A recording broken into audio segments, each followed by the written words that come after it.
ಜಯ 31ನೇ ಶ್ಲೋಕ.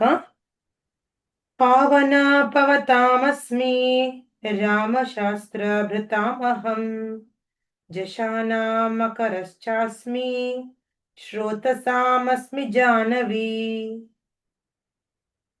ಅನುವಾದ ಹೇಳ್ತೀರಾ? ಹರೇ ಕೃಷ್ಣ. 10ನೇ ಅಧ್ಯಾಯ 31ನೇ ಶ್ಲೋಕ. ಓದ್ಲಾ ಮಾತಾಜಿ? ಮಾತಾಜಿ ಓದಿ. ಅರುಣ ಮಾತಾಜಿ. ಹರೇ ಕೃಷ್ಣ. ಪರಿಶುದ್ಧಗೊಳಿಸುವವರಲ್ಲಿ ನಾನು ವಾಯು, ಕ್ಷತ್ರಧಾರಿಗಳಲ್ಲಿ ರಾಮ, ಮೀನುಗಳಲ್ಲಿ ನಾನು ಮಕರ ಮತ್ತು ಹರಿಯುವ ನದಿಗಳಲ್ಲಿ ಗಂಗಾ ನದಿ. ಹರೇ ಕೃಷ್ಣ ಮಾತಾಜಿ. ಧನ್ಯವಾದ ಮಾತಾಜಿ. ಧನ್ಯವಾದ ಮಾತಾಜಿ. ನೋಡಿ ಅಲ್ವಾ, ಜಲವಾಸಿಗಳಲ್ಲಿ ಅತ್ಯಂತ ದೊಡ್ಡ ಪ್ರಾಣಿಗಳಲ್ಲಿ ಮಕರವು ಒಂದು, ಮತ್ತು ನಿಶ್ಚಯವಾಗಿಯೂ ಅದು ಮನುಷ್ಯನಿಗೆ ಅತ್ಯಂತ ಅಪಾಯಕಾರಿ. ಹೌದಾ? ಈ ಮಕರ ಅನ್ನೋದು ಶಾರ್ಕ್ ಅಂತ ಹೇಳ್ತೀವಲ್ವಾ, ಸೊ ತುಂಬಾ ಡೇಂಜರಸ್ ಅದು. ಹಾಗಾಗಿ ಕೃಷ್ಣ ನಾನೇ ಅದು ಅಂತ ಹೇಳ್ತಾ ಇರೋದು. ಜೊತೆಗೆ ಪರಿಶುದ್ಧಗೊಳಿಸೋದ್ರಲ್ಲಿ ನಾನು ವಾಯು ಅಲ್ವಾ, ಎಲ್ಲ ಕಸ ಏನೇ ಇದು ಒಂದು ಗಾಳಿ ಬೀಸಿದ ತಕ್ಷಣ ಎಲ್ಲ ಕ್ಲೀನ್ ಆಗ್ಬಿಡುತ್ತೆ. ಅದೆಲ್ಲ ಪರಿಶುದ್ಧಗೊಳಿಸುತ್ತೆ ವಾಯು ಅನ್ನೋದು, ಗಾಳಿ ಅನ್ನೋದು. ಸೊ ಅದು ನಾನು ಅಂತ ಕೃಷ್ಣ. ಶಸ್ತ್ರಧಾರಿಗಳಲ್ಲಿ ರಾಮನ ಅಷ್ಟು ದೊಡ್ಡ ಶಸ್ತ್ರಧಾರಿ ಯಾರು ಇಲ್ಲ. ಹೌದಾ? ಶಸ್ತ್ರಧಾರಿಗಳಲ್ಲಿ ರಾಮ, ಮೀನುಗಳಲ್ಲಿ ನಾನು ಮಕರ ಮತ್ತು ಹರಿಯುವ ನದಿಗಳಲ್ಲಿ ಗಂಗೆ. ಚೈತನ್ಯ ಮಹಾಪ್ರಭು ಕೂಡ ಹೇಳ್ತಾರಲ್ಲ, ಕಲಿಯುಗದಲ್ಲಿ ಗಂಗಾ ಅನ್ನೋದು ಕೃಷ್ಣನ ಒಂದು ಪ್ರತಿನಿಧಿ, ಕೃಷ್ಣನ ಸಂಕೇತ. ಆಕ್ಚುಲಿ ಗಂಗೆ ಚ ಯಮುನೈ ಚೈವ ಗೋದಾವರಿ ಸರಸ್ವತಿ ನರ್ಮದೆ ಸಿಂಧು ಕಾವೇರಿ ಜಲೇಸ್ಮಿನ್ ಸನ್ನಿಧಿಂ ಕುರು ಅಂತ ಹೇಳ್ಬಿಟ್ಟು ನಾವು ಗಂಗಾ ಗಂಗಾ ಗಂಗಾ ಅಂತ ತಲೆ ಮೇಲೆ ಪ್ರೋಕ್ಷಣೆ ಮಾಡ್ಕೊಂಡು ಸ್ನಾನ ಮಾಡ್ಬೇಕು. ಪ್ರತಿನಿತ್ಯ ಗಂಗಾ ಸ್ನಾನ ಆಗೋಗುತ್ತೆ. ಅದ ಗಂಗೆ ಎಲ್ಲ ಪಾಪನ ತೆಗಿಯಂತ ಪವಿತ್ರ ನದಿ ಗಂಗೆ. ಹೌದಾ? ಸೊ ಗಂಗಾ ಬಂದಿರೋದು ಭಗವಂತನ ವಾಮನ ಅವತಾರದಲ್ಲಿ ಭಗವಂತನ ಕಾಲಿನ ಸ್ಪರ್ಶದಿಂದ ಅಲ್ವಾ ಭೂಮಂಡಲ ದಾಟತ್ತೆ. 2ನೇ ಹೆಜ್ಜೆ ಇಟ್ಟಾಗ ವಾಮನ ಅವತಾರದಲ್ಲಿ. ಹೌದಾ? ಸೊ ಅವಾಗ ಭೂಮಂಡಲ ದಾಟಿದಾಗ ಆ ನೀರು ಆಧ್ಯಾತ್ಮಿಕ ಲೋಕದಿಂದ ಹರಿದು ಬರುತ್ತೆ ಒಳಗಡೆ. ಅದು ಗಂಗಾ ಆಕ್ಚುಲಿ. ಸೊ ಹಾಗಾಗಿ ಗಂಗಾ ತುಂಬಾ ಪವಿತ್ರ. ಸೊ ಕೃಷ್ಣ ಹೇಳೋದು ನಾನು ಆ ಗಂಗಾ ಅಂತಿರೋದು. 32ನೇ ಶ್ಲೋಕ. ಸರ್ಗಾನಾಮದಿರಂತಶ್ಚ ಮಧ್ಯಂ ಚೈವಾಹಮರ್ಜುನ ಆಧ್ಯಾತ್ಮ ವಿದ್ಯಾನಾಂ ವಾದ ಪ್ರವದತಾಮಹಂ. ಏನಂತ ಕೃಷ್ಣ 32ನೇ ಶ್ಲೋಕದಲ್ಲಿ ಅನುವಾದ ಓದ್ತೀರಾ?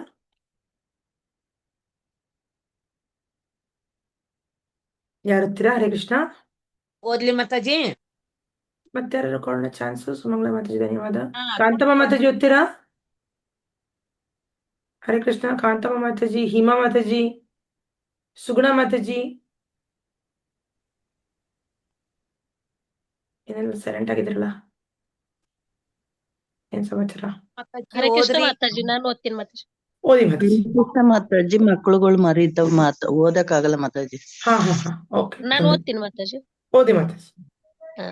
ಅನುವಾದ. ಅರ್ಜುನ, ಎಲ್ಲ ಸೃಷ್ಟಿಗಳಿಗೆ ನಾನೇ ಆದಿ, ಅಂತ್ಯ ಮತ್ತು ಮಧ್ಯ.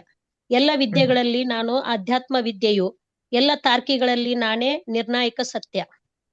ಹರೇ ಕೃಷ್ಣ ಮಾತಾಜಿ. Thank you Mataji. ನೋಡಿದ್ರ ಏನಂತ ಕೃಷ್ಣ? ಎಲ್ಲ ಸೃಷ್ಟಿಗಳಿಗೆ ನಾನೇ ಆದಿ, ಅಂತ್ಯ ಮತ್ತು ಮಧ್ಯೆ. ಸೃಷ್ಟಿ ಮಾಡೋದು ಸೃಷ್ಟಿಕರ್ತ ಭಗವಂತನೇ. ಸೃಷ್ಟಿಕರ್ತ ಬ್ರಹ್ಮ ಆಗಿದ್ರು ಕೂಡ ಬ್ರಹ್ಮ ಬಂದ್ಬಿಟ್ಟು ಭಗವಂತ ಏನ್ ಸೃಷ್ಟಿಸಿದಾನೋ, ಭಗವಂತ ಏನೋ ಏನದು ವಾಟ್ ಇಸ್ ಇಟ್, ಪಂಚತತ್ವ ಅಲ್ಲ, ಏನದು ಮಹತ್ತತ್ವ ಕೊಟ್ಟಿದ್ದಾನೆ. 24 ಅಂಶಗಳನ್ನ ಕೊಟ್ಟಿದ್ದಾನೆ. ಆ ಅಂಶಗಳನ್ನ ಪ್ರಯೋಗ ಮಾಡಿಕೊಂಡು ಅದನ್ನು ಉಪಯೋಗಿಸಿ ಭಗವಂತ ಸೃಷ್ಟಿಸೋದು, ಬ್ರಹ್ಮದೇವ ಸೃಷ್ಟಿಸೋದು. ಈಗ ಹೆಂಗೆ ನಮ್ಗೆ ಬೆಂಕಿ, ನಮ್ಗೆ ಅಗ್ನಿ ಬೇಕು ಅಡಿಗೆ ಮಾಡೋದಕ್ಕೆ, ಅಗ್ನಿ ಹೌದಾ, ಎಣ್ಣೆ, ಆಮೇಲೆಲ್ಲ ಸಾಮಾನುಗಳು, ದಿನಸಿ ಸಾಮಾನು ಎಲ್ಲ ಇದ್ರೆ ನಾವೇನ್ ಮಾಡ್ತೀವಿ? ಸುಮ್ಮನೆ ಹಚ್ತೀವಿ, ಆನ್ ಮಾಡ್ತೀವಿ, ಬೇಯಿಸ್ತೀವಿ, ಉಪಕಾರ ಎಲ್ಲ ಬೇಯಿಸ್ಬಿಟ್ಟು ಸೇರಿಸ್ತೀವಿ ಅಷ್ಟೇ. ಇದು ನಾವು ಮಾಡೋ ಕೆಲಸ. ನಾವೇನು ಉತ್ಪತ್ತಿ ಮಾಡಲ್ಲ. ನಾವು ಅಗ್ನಿ ಅಂತ ತಯಾರಿಸಲ್ಲ, ಉಪ್ಪೇನು ತಯಾರಿಸಲ್ಲ ಅಲ್ವಾ, ತರಕಾರಿಗಳು ನಾವೇನು ತಯಾರಿಸಲ್ಲ, ಅಥವಾ ಧಾನ್ಯಗಳು ಕೂಡ ನಾವೇನು ಬೆಳೆಸೋದಿಲ್ಲ. ಎಲ್ಲದಕ್ಕೂ ಭಗವಂತನ ಪ್ರಕೃತಿಯ ಒಂದು ಸಹಾಯ ಬೇಕೇ ಬೇಕು ನಮ್ಗೆ ಅಲ್ವಾ. ಅದು ನಮ್ಮ ಕೆಲಸ. ಅದೇ ತರ ಬ್ರಹ್ಮ ಕೂಡ ಸೃಷ್ಟಿಕರ್ತನ ಅವನೇ ಸೃಷ್ಟಿಸ್ಬಿಡಲ್ಲ. ಅವನು ಒರಿಜಿನಲ್ ಅಲ್ಲ. ಒರಿಜಿನಲ್ ಆಗಿ ಎಲ್ಲ ಅವೈಲಬಲ್ ಇದ್ರೆ ಸಾಮಗ್ರಿಗಳು ಅದನ್ನ ತಗೊಂಡು ಅದನ್ನ ಉಪಯೋಗ ಮಾಡ್ಕೊಂಡು ಸೃಷ್ಟಿಸ್ತಾನೆ ಬ್ರಹ್ಮದೇವ. ಹಾಗಾಗಿ ಆದಿ ಕೃಷ್ಣನೇ ಹೇಳ್ತಿರೋದು, ಆದಿ ನಾನೇ, ಅಂತ್ಯ ಕೊನೆಗೊಳಿಸೋದು ಭಗವಂತನೇ. ಕೊನೆ ಅಂದ್ರೆ ಏನು? ಎಲ್ಲಾನು ಕೊನೆ ಮಹಾವಿಷ್ಣು ಹೋಗಿ ಸೇರತ್ತೆ ಅಂತ ನಾವು ನೋಡಿದೀವಲ್ವಾ. ಪ್ರಳಯ ಆದಾಗ ಎಲ್ಲ ಪೂರ್ತಿ ವಿಷ್ಣುನಲ್ಲೇ ಹೋಗುತ್ತೆ. ಸೊ ಅಂತ್ಯ ಕೂಡ ಕೃಷ್ಣನೇ. ಮುಂದೆ ಬರುತ್ತೆ ಆ ಶ್ಲೋಕದಲ್ಲಿ, ನಾನೇ ಕಾಲ ಅಂತ ಹೇಳ್ತಾನೆ, ನಾನೇ ಸಾವು ಮೃತ್ಯು ಕೂಡ ನಾನೇ ಅಂತ Krishna. Death is Krishna actually. Okay, so ಅಂತ್ಯ ಕೂಡ ಭಗವಂತನೇ, ಮಧ್ಯನೂ ಭಗವಂತನೇ. ಮೇಂಟೈನ್ ಮಾಡೋದು, ನಡೆಸೋದು ಕೂಡ ಅವನೇ ಕೆಲಸ. ಓಕೆ, ಎಲ್ಲ ವಿದ್ಯೆಗಳಲ್ಲಿ ನಾನು ಆತ್ಮದ ಆಧ್ಯಾತ್ಮ ವಿದ್ಯೆ ಅಂತಾನೆ ನೋಡಿ. ವಿದ್ಯೆ ನಾವು ಎಷ್ಟೆಲ್ಲ ವಿದ್ಯೆ ಪಡ್ಕೋತೀವಿ, ಸ್ಕೂಲು ಕಾಲೇಜು, ದೊಡ್ಡ ದೊಡ್ಡ ಡಿಗ್ರಿಗಳು, ದೊಡ್ಡ ದೊಡ್ಡ ಯೂನಿವರ್ಸಿಟಿದಲ್ಲಿ ಓದ್ತೀವಿ, ಹೌದಾ? ಎಷ್ಟೆಲ್ಲ ನೇಮ್ ಪ್ಲೇಟ್ ಮೇಲೆ ನಮ್ಮ ಹೆಸರು ಮುಂದೆ ಇರತ್ತಲ್ವಾ, BA, PhD, ಆನರರಿ ಡಿಗ್ರಿ, ಅದು ಇದು ಮಣ್ಣು ಮಸಿ ಎಲ್ಲ ಬರ್ಕೊಂಡಿರ್ತೀವಿ ನಾವು, ಅಲ್ವಾ? ಮುಂಚಿನ ಹಳೆ ಕಾಲದಲ್ಲೆಲ್ಲ ಮದುವೆ ಇರಪ್ಪ, ಅದು ಮ್ಯಾರೇಜ್ ಇದಿರತ್ತಲ್ಲಪ್ಪ, ಏನಾದ್ರು ಇನ್ವಿಟೇಷನ್ ಕಾರ್ಡ್ ಇರತ್ತಲ್ವಾ, ಅದ್ರ ಮೇಲೆ ಬರ್ಕೋತಾರೆ ಹುಡುಗಿ BSc, ಹುಡುಗ ಇದು, ಅದಲ್ವಾ? ಬರೀತಾರೆ ಮುಂಚೆ. ಇವತ್ತಿನ ಕಾಲದಲ್ಲಿ ನಂಗೆ ಗೊತ್ತಿಲ್ಲ, ಮತ್ತೆ ಬರೀತಿಲ್ಲ, ನಮ್ಮ ಕಾರ್ಡ್ ಇರಲಿಲ್ಲ. ಆ ಥರ ಎಲ್ಲ ಡಿಗ್ರಿಗಳು ಬರ್ಕೋತಾರೆ ಹೆಸರು, ಅಂದ್ರೆ ಇವ್ರು ಇಷ್ಟು ಓದಿದ್ದಾರೆ, ಇವ್ರು ಇಷ್ಟು ಓದಿದ್ದಾರೆ ಅನ್ನೋದಕ್ಕೆ, ಹೌದಾ? ಕೃಷ್ಣನ್ ಅಂತ ನೋಡಿ ವಿದ್ಯೆ ಬಗ್ಗೆ, ವಿದ್ಯೆ ಅಂದ್ರೆ ನಮ್ಗೆಲ್ರಿಗೂ ತುಂಬಾ ಇಷ್ಟ, ಹೌದಾ? ಪ್ರೌಢ ವಿದ್ಯೆಗೆ ಅರಿವನ್ನು ನೀಡುವ ಹಲವು ಗ್ರಂಥಗಳಿವೆ. ಉದಾಹರಣೆಗೆ 4 ವೇದಗಳು, ಅವುಗಳು 6 ಪೂರಕ ಗ್ರಂಥಗಳು, ವೇದಾಂತ ಸೂತ್ರ, ತರ್ಕದ ಪುಸ್ತಕಗಳು, ಧರ್ಮಶಾಸ್ತ್ರ ಗ್ರಂಥಗಳು ಮತ್ತು ಪುರಾಣಗಳು. ಆಯ್ತಾ? ಸೊ ನಿಜವಾದ ವಿದ್ಯೆ ಕೊಡುವಂಥದ್ದು ಏನು ಅಂದ್ರೆ ವೇದ ಸಾಹಿತ್ಯಗಳು, ಹೌದಾ? ಅದರಲ್ಲಿ ತುಂಬಾ ಮುಖ್ಯವಾದದ್ದು ಏನು ಅಂದ್ರೆ ವೇದಾಂತ ಸೂತ್ರ. ಆಯ್ತಾ? ವೇದಾಂತ ಅಂದ್ರೆ ಏನು? ವೇದಾಂತ ಅಂದ್ರೆ ಇವಾಗ ಏನ್ ನಾವು ಇದು ಮಾತಾಡ್ತೀವಿ ನೋಡಿ, ಎಲ್ಲಾರು ಹುಟ್ಲೇಬೇಕು, ಎಲ್ಲಾರು ಸಾಯ್ಲೇಬೇಕು, ಹೌದಾ? ಎಲ್ರಿಗೂ ಗೊತ್ತಿದ್ದು ಈ ಮಾತು ಎಲ್ಲಾರು ಒಪ್ಕೋತಾರೆ, ಪ್ರಪಂಚದಲ್ಲಿ ಎಲ್ಲಾ ವ್ಯಕ್ತಿನೂ ಒಪ್ಕೋತಾನೆ, ಹುಟ್ಟಿರೋನ್ ಸಾಯ್ಲೇಬೇಕು. ಇದು ಆಕ್ಚುಲಿ ಎಲ್ಲಿಂದ ಬರ್ತದೆ ಈ ಜ್ಞಾನ? ಇದು ವೇದಾಂತ ಜ್ಞಾನ. ಇದು ಪ್ರತಿ ಜೀವಿ ಹುಟ್ಟತಾನೆ, ಪ್ರತಿ ಜೀವಿ ಸಾಯ್ತಾನೆ ಅನ್ನೋದು ವೇದಾಂತ. ಇದು ಯಾವುದು ಪ್ರಪಂಚ ಶಾಶ್ವತ ಅಲ್ಲ ಅನ್ನೋದು ವೇದಾಂತ. ಗೊತ್ತಾಯ್ತಾ? ಸೊ ಭಗವದ್ಗೀತೆ ವೇದಾಂತನೇ, ಕೃಷ್ಣ ಬರೀ ವೇದಾಂತನೇ ಮಾತಾಡೋದು. ಕೃಷ್ಣ ಏನು ಇಮೋಷನಲ್ ಮಾತಾಡೋದು, ಇದನ್ನ ಮಾಡಿದ್ರೆ ಚೆನ್ನಾಗಿರುತ್ತೆ, ಅದನ್ನ ಮಾಡಿದ್ರೆ ಚೆನ್ನಾಗಿರುತ್ತೆ, ಚನ್ನಾಚಾರದ ಬಗ್ಗೆ ಅವ್ನಿಗೆ ಕನೆಕ್ಷನ್ ಇಲ್ಲ. ನಿಂಗೆ ಇಷ್ಟ ಇರಲಿ, ನಿಂಗೆ ಇಷ್ಟ ಇಲ್ಲದೆ ಇರಲಿ, ನಿಜ ಏನಿದೆ ಅದು ನಿಜ ಹೇಳ್ಬಿಡ್ತಾನೆ ಭಗವಂತ,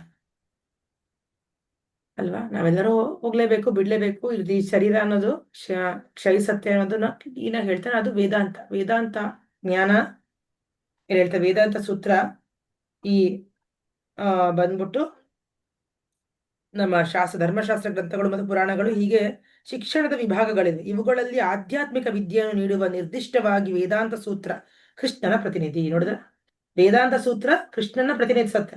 ಬೇರೆ ಎಷ್ಟೆಲ್ಲ ಇರ್ಬೋದು ಗ್ರಂಥಗಳು, ಸಾಹಿತ್ಯಗಳು, ಶಾಸ್ತ್ರಗಳು, ಏನೇ ಇರ್ಬೋದು, ಅದ್ರಲ್ಲಿ ಟಾಪ್ ಮೋಸ್ಟ್ ಏನು ಅಂದ್ರೆ ವೇದಾಂತ. Top most knowledge. ನಾವು ಹೆಂಗೆ ಹೇಳ್ತೀವಲ್ಲ, ನಮ್ಮ ಭೌತಿಕದ ಎಜುಕೇಶನ್ ಅಲ್ಲಿ PhD-ನೋ, ಪೋಸ್ಟ್ ಡಾಕ್ಟ್ರೇಟೋ, ಡಬಲ್ ಪೋಸ್ಟ್ ಡಾಕ್ಟ್ರೇಟೋ, ಹೌದಾ? ಕೇಳಿದ್ದೀರಾ? ನಮ್ಮ ಫ್ಯಾಮಿಲಿದಲ್ಲೂ ಇದ್ದಾರೆ ಕೆಲವರು ಪೋಸ್ಟ್ ಡಾಕ್ಟ್ರೇಟು, PhDs ಇದ್ದಾರೆ, ಎಲ್ಲ ಬೇರೆ ಬೇರೆ ದೇಶದಲ್ಲಿ ಮಾಡಿರೋರು. ಸೊ ಅದೇ ನಾವು ಟಾಪ್ ಅಂತೀವಿ. ಅಲ್ಲ, ಕೃಷ್ಣ ಹೇಳೋದೇನು, ಅದೆಷ್ಟೇ ಕಲ್ತ್ರು, ಭೌತಿಕವಾಗಿ ನಾವು ಎಷ್ಟೇ ಕಲ್ತ್ರು ಅದು ಪೂರ್ತಿ ಅಲ್ಲ. ಯಾಕಂದ್ರೆ ಜ್ಞಾನ ಅಂದ್ರೆ, ಇವತ್ತೇ ನಾವು ಪ್ರಭುಪಾದ ಲೆಕ್ಚರ್ ಕೇಳ್ತಾ ಇದೀವಿ, ನಾಲೆಜ್ ಅಂದ್ರೆ ಮ್ಯಾಟರ್, ಸ್ಪಿರಿಟ್ ಎರಡೂ ಅರ್ಥ ಮಾಡ್ಕೊಳ್ಳೋದು. ಭೌತಿಕ ಜಡ ವಸ್ತು ಬಗ್ಗೆನೂ ಅರ್ಥ ಮಾಡ್ಕೋಬೇಕು, ಜೀವಂತವಾಗಿರೋದ್ ಬಗ್ಗೆ ಕೂಡ ಅರ್ಥ ಮಾಡ್ಕೋಬೇಕು. ಹೆಂಗೆ ಜೀವಂತವಾಗಿರೋದು, ಹೆಂಗ್ ಜೀವಂತವಾಗಿದೆ ಅನ್ನೋದು, ಅಲ್ವಾ? ಸುಮ್ಮನೆ ಜಡದ ಬಗ್ಗೆ ತಿಳ್ಕೊಂಡ್ರೆ ಏನ್ ಬರುತ್ತೆ? ಆ ಜಡ ಕಾರ್ ಬಗ್ಗೆ ತಿಳ್ಕೊಂಡ್ರೆ ಸಾಕಾಗಲ್ಲ. ಕಾರ್ ಚಲಾಯಿಸೋನ್ ತುಂಬಾ ಮುಖ್ಯ, ಇಲ್ಲಾಂದ್ರೆ ಕಾರ್ ಹೆಂಗ್ ಮುಂದಕ್ಕೆ ಹೋಗುತ್ತೆ, ಅಲ್ವಾ? ಮೊಬೈಲ್ ಎಷ್ಟೇ ಚೆನ್ನಾಗಿರ್ಬೋದು, ಬಟ್ ಮೊಬೈಲ್ನ ಉಪಯೋಗ ಮಾಡೋನ್ ಬೇಕಲ್ವಾ ವ್ಯಕ್ತಿ, ಅವನ್ ಇಂಪಾರ್ಟೆಂಟ್. ಸೊ ಎರಡೂ ಕಲ್ತ್ಕೊಂಡ್ರೆ, ಎರಡರ ಬಗ್ಗೆ ನಾಲೆಜ್ ತಿಳ್ಕೊಂಡ್ರೆ ಅದು ಜ್ಞಾನ ಅಂತ ಕರೀತಾರೆ. ಹಾಗಾಗಿ ಆಧ್ಯಾತ್ಮಿಕ ವಿದ್ಯೆ ಅಂತ ಹೇಳಿದ್ರೆ ಕೃಷ್ಣ, ಎಲ್ಲಾ ವಿದ್ಯೆಗಳಲ್ಲಿ ನಾನು ಆತ್ಮದ ಆಧ್ಯಾತ್ಮ ವಿದ್ಯೆ, ಎಲ್ಲಾ ತರ್ಕಗಳಲ್ಲಿ ನಾನು ನಿರ್ಣಾಯಕ ಸತ್ಯ. ತರ್ಕ ಅಂದ್ರೆ ಏನು? ತರ್ಕ ಅಂದ್ರೆ ಈ ಮಾತುಕತೆ ಅಲ್ವಾ? ತರ್ಕ ಅಂದ್ರೆ ಏನು? ವಾದ ವಿವಾದ ಅಲ್ವಾ? ಒಂದು ಕಾನ್ವರ್ಸೇಷನ್. ಒಬ್ರು ಒಂದ್ ಹೇಳ್ತಾರೆ, ನಾನೊಂದು ಪಾಯಿಂಟ್ ಹೇಳ್ತೀನಿ, ನೀವೊಂದು ಪಾಯಿಂಟ್ ಹೇಳ್ತೀರಾ, ನಾನೊಂದು ಪಾಯಿಂಟ್ ಹೇಳ್ತೀನಿ, ನೀವೊಂದು ಪಾಯಿಂಟ್ ಹೇಳ್ತೀರಾ, ಹೌದಾ? ಸೊ ಕೆಲವ್ರು ಏನ್ ಮಾಡ್ತಾರೆ, ವಾದ ಮಾಡ್ತಾರೆ, ಕೆಲವರು ವಿತಂಡವಾದ ಮಾಡ್ತಾರೆ, ಹೌದಾ? ವಿತಂಡವಾದ ಅಂದ್ರೆ ಏನರ್ಥ? ಕೆಲವ್ರು ಹೇಳ್ತಾರಲ್ಲ ಮಾತುಕತೆ ಜಗಳದಲ್ಲಿ, ವಿತಂಡವಾದ ಮಾಡ್ತೀಯ ನೀನು, ಅದಕ್ಕೆ ಹತ್ರ ನನ್ನ ಮಾತುಕತೆ ಮುಂದುವರ್ಸಲ್ಲ ಅಂತ. ವಿತಂಡವಾದ ಮಾಡೋರು ಏನಂದ್ರೆ, ಇನ್ನೊಬ್ಬರನ್ನ ಮಾತ್ರ ಸೋಲ್ಸೋದಕ್ಕೆ ಪ್ರಯತ್ನ ಮಾಡುದು, ಇನ್ನೊಬ್ಬರನ್ನ. ಅವ್ರು ಲಾಜಿಕ್ ಮಾತಾಡಲ್ಲ. ಅಂದ್ರೆ ಯಾವ್ದು ಸರಿ, ಎರಡೂ ಕಡೆಯಿಂದನೂ ತಗೋಬೇಕಲ್ವಾ ಪಾಯಿಂಟ್ನ, ಎರಡೂ ವ್ಯಕ್ತಿಯ ಒಂದು ಪಾಯಿಂಟ್ನ ತಗೊಂಡು ಒಂದು ನಿರ್ಣಯಕ್ಕೆ ಬರ್ಬೇಕು, ಒಂದು ನಿರ್ಧಾರಕ್ಕೆ ಬರ್ಬೇಕು. ಅದಲ್ದೇನೆ ಅವ್ರು ಓನ್ಲಿ ಎದುರುಗಡೆ ಇರೋ ವ್ಯಕ್ತಿನ ಮಾತ್ರ ಸೋಲ್ಸೋದಕ್ಕೆ ಪ್ರಯತ್ನ ಮಾಡೋದು, ಅದು ವಿತಂಡವಾದ. ಸೊ ವಿತಂಡವಾದ ಬಗ್ಗೆ ಇಲ್ಲಿ ಏನಂತ ಕೃಷ್ಣ ನೋಡಿ, ನೋಡಿ ತಾರ್ಕಿಕದಲ್ಲಿ ವಿವಿಧ ಬಗೆಯ ವಾದಗಳುಂಟು. ವಿರೋಧವಾದವನ್ನು ಸಮರ್ಥಿಸುವ ಸಾಕ್ಷ್ಯಾಧಾರಗಳಿಂದ ತನ್ನ ವಾದವನ್ನು ಸಮರ್ಥಿಸುವುದಕ್ಕೆ ಜಲ್ಪ ಎಂದು ಹೆಸರು. ಪ್ರೂಫ್ ಅಲ್ವಾ, ನಾವು ಹೆಂಗೆ ಕೋರ್ಟಲ್ಲಿ ಪ್ರೂವ್ ಮಾಡ್ತಾರಲ್ವಾ, ಇಲ್ಲಿ ಈ ತರ ನಡೆದಿರೋದ್ರಿಂದ ಇದು ಪ್ರೂಫ್ ಇದೆ, ಫೋಟೋ ಇದೆ, ಪ್ರೂವ್ ಮಾಡ್ತಾರೆ. ಸೊ ಅದು ಜಲ್ಪ. ಪ್ರತಿವಾದಿಯನ್ನು ಸೋಲಿಸಲೆಂದು ಮಾತ್ರ ಪ್ರಯತ್ನಿಸುವುದಕ್ಕೆ ವಿತಂಡ ಎಂದು ಹೆಸರು. ಓಕೆ, ವಾಸ್ತವ ನಿರ್ಣಯಕ್ಕೆ ವಾದ ಎಂದು ಹೆಸರು. ಕನ್ಕ್ಲೂಷನ್ ಬರಬೇಕು, ಒಂದು ತೀರ್ಮಾನಕ್ಕೆ ಬರಬೇಕು. ಹಾಗಾಗಿ ಇದು ಸತ್ಯ ಅಲ್ವಾ. ಇವಾಗ ನಾವು ಯಾಕೆ ಕೃಷ್ಣನೇ ಸುಪ್ರೀಂ ಪರ್ಸನಾಲಿಟಿ ಆಫ್ ಗಾಡ್ ಅಂತ ಯಾಕೆ ಹೇಳ್ತೀವಿ? ಯಾಕಂದ್ರೆ ಭಗವಂತ ಎಷ್ಟೆಲ್ಲ ಆಧಾರಗಳು ಕೊಡ್ತಾ ಇದ್ದಾನೆ, ಎಷ್ಟೆಲ್ಲ ಪ್ರೂಫ್ ಕೊಡ್ತಾ ಇದ್ದಾನೆ ಅಲ್ವಾ. ನಾನು ನನ್ನ ಒಂದು ಲೀಲೆಗಳು ದಿವ್ಯ ಅಲ್ವಾ. ಭಗವಂತಂತರ ಮಾಡಿರೋ ಲೀಲೆಯಲ್ಲಿ ಯಾರು ಇದಾರ? ಭಗವಂತಂತರ ಯಾರು ಚಿಕ್ಕ ವಯಸ್ಸಲ್ಲಿ ಯಾರು ಗೋವರ್ಧನ ಎತ್ತಿದಾರ? ಭಗವಂತ ಏನ್ ಸಾಮರ್ಥ್ಯಗಳನ್ನ ತೋರಿಸ್ತಾರೆ ಅದನ್ನ ಯಾರು ಮಾಡೋದಕ್ಕೆ ಆಗಿದೆಯಾ? ಭಗವಂತ ಸೃಷ್ಟಿಕರ್ತ ನಾನು ಅಂತ ಹೇಳ್ತೀನಿ, ಎಲ್ಲಾ ಜೀವರಾಶಿಗಳಲ್ಲಿರೋ ಪರಮಾತ್ಮ ರೂಪದಲ್ಲಿ ನಾನು ಅಂತಿರೋದು ಅಲ್ವಾ. ಪರಮಾತ್ಮ ಅಲ್ಲಿ ಕೃಷ್ಣ ಪರಮಾತ್ಮ ಮಾತ್ರ ಇರೋದು, ಬಾಕಿಯವ್ರು ಯಾರಿಗೂ ಆ ಸಾಮರ್ಥ್ಯ ಇಲ್ಲ.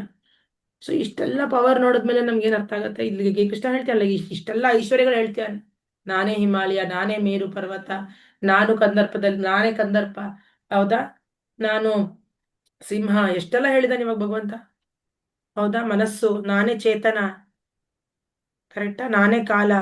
ಸೊ ಇಷ್ಟೆಲ್ಲ ಹೇಳಿದ್ಮೇಲೆ ಇದು ಒಂದು ನಿರ್ಣಯಕ್ಕೆ ಬರ್ಬೋದು ನಾವು, ಹೌದಪ್ಪ ಇಷ್ಟೆಲ್ಲ ಕನ್ಕ್ಲೂಡ್ ಮಾಡಿದ ಜೊತೆಗೆ ಎಷ್ಟೆಲ್ಲ ದೊಡ್ಡ ವ್ಯಕ್ತಿಗಳು ಕೂಡ ಹೇಳಿದಾರಲ್ವಾ, ಅಸಿತ, ದೇವಲ, ವ್ಯಾಸ, ಇವರು ಎಲ್ಲ ಅದೇ ಹೇಳಿದ್ದಾರೆ, ನಿರ್ಧರಿಸಿದ್ದಾರೆ. ಹಾಗಾಗಿ ಭಗವಂತ ಪರಮ ಪುರುಷೋತ್ತಮ. ಇದು ನಿರ್ಣಯಕ್ಕೆ ಬರೋದು, ಕನ್ಕ್ಲೂಷನ್ಗೆ ಬರೋದು. ಅದಕ್ಕೆ ಇದು ಸೈನ್ಸ್. ಕೃಷ್ಣ ಕಾನ್ಷಿಯಸ್ನೆಸ್ ಅಂದ್ರೆ ಇದೊಂದು ವಿಜ್ಞಾನ, ಲಾಜಿಕ್ ಇದೆ ಇದರಲ್ಲಿ ಅಲ್ವಾ. ಸೊ ವಾಸ್ತವ ನಿರ್ಣಯಕ್ಕೆ ವಾದ ಎಂದು ಹೆಸರು. ಈ ನಿರ್ಣಾಯಕ ಸತ್ಯವು ಕೃಷ್ಣನ ಪ್ರತಿನಿಧಿ. ಓಕೆನಾ. ಸೊ ಕನ್ಕ್ಲೂಸಿವ್ ಟ್ರುತ್ ಅಂದ್ರೆ ಕೃಷ್ಣ.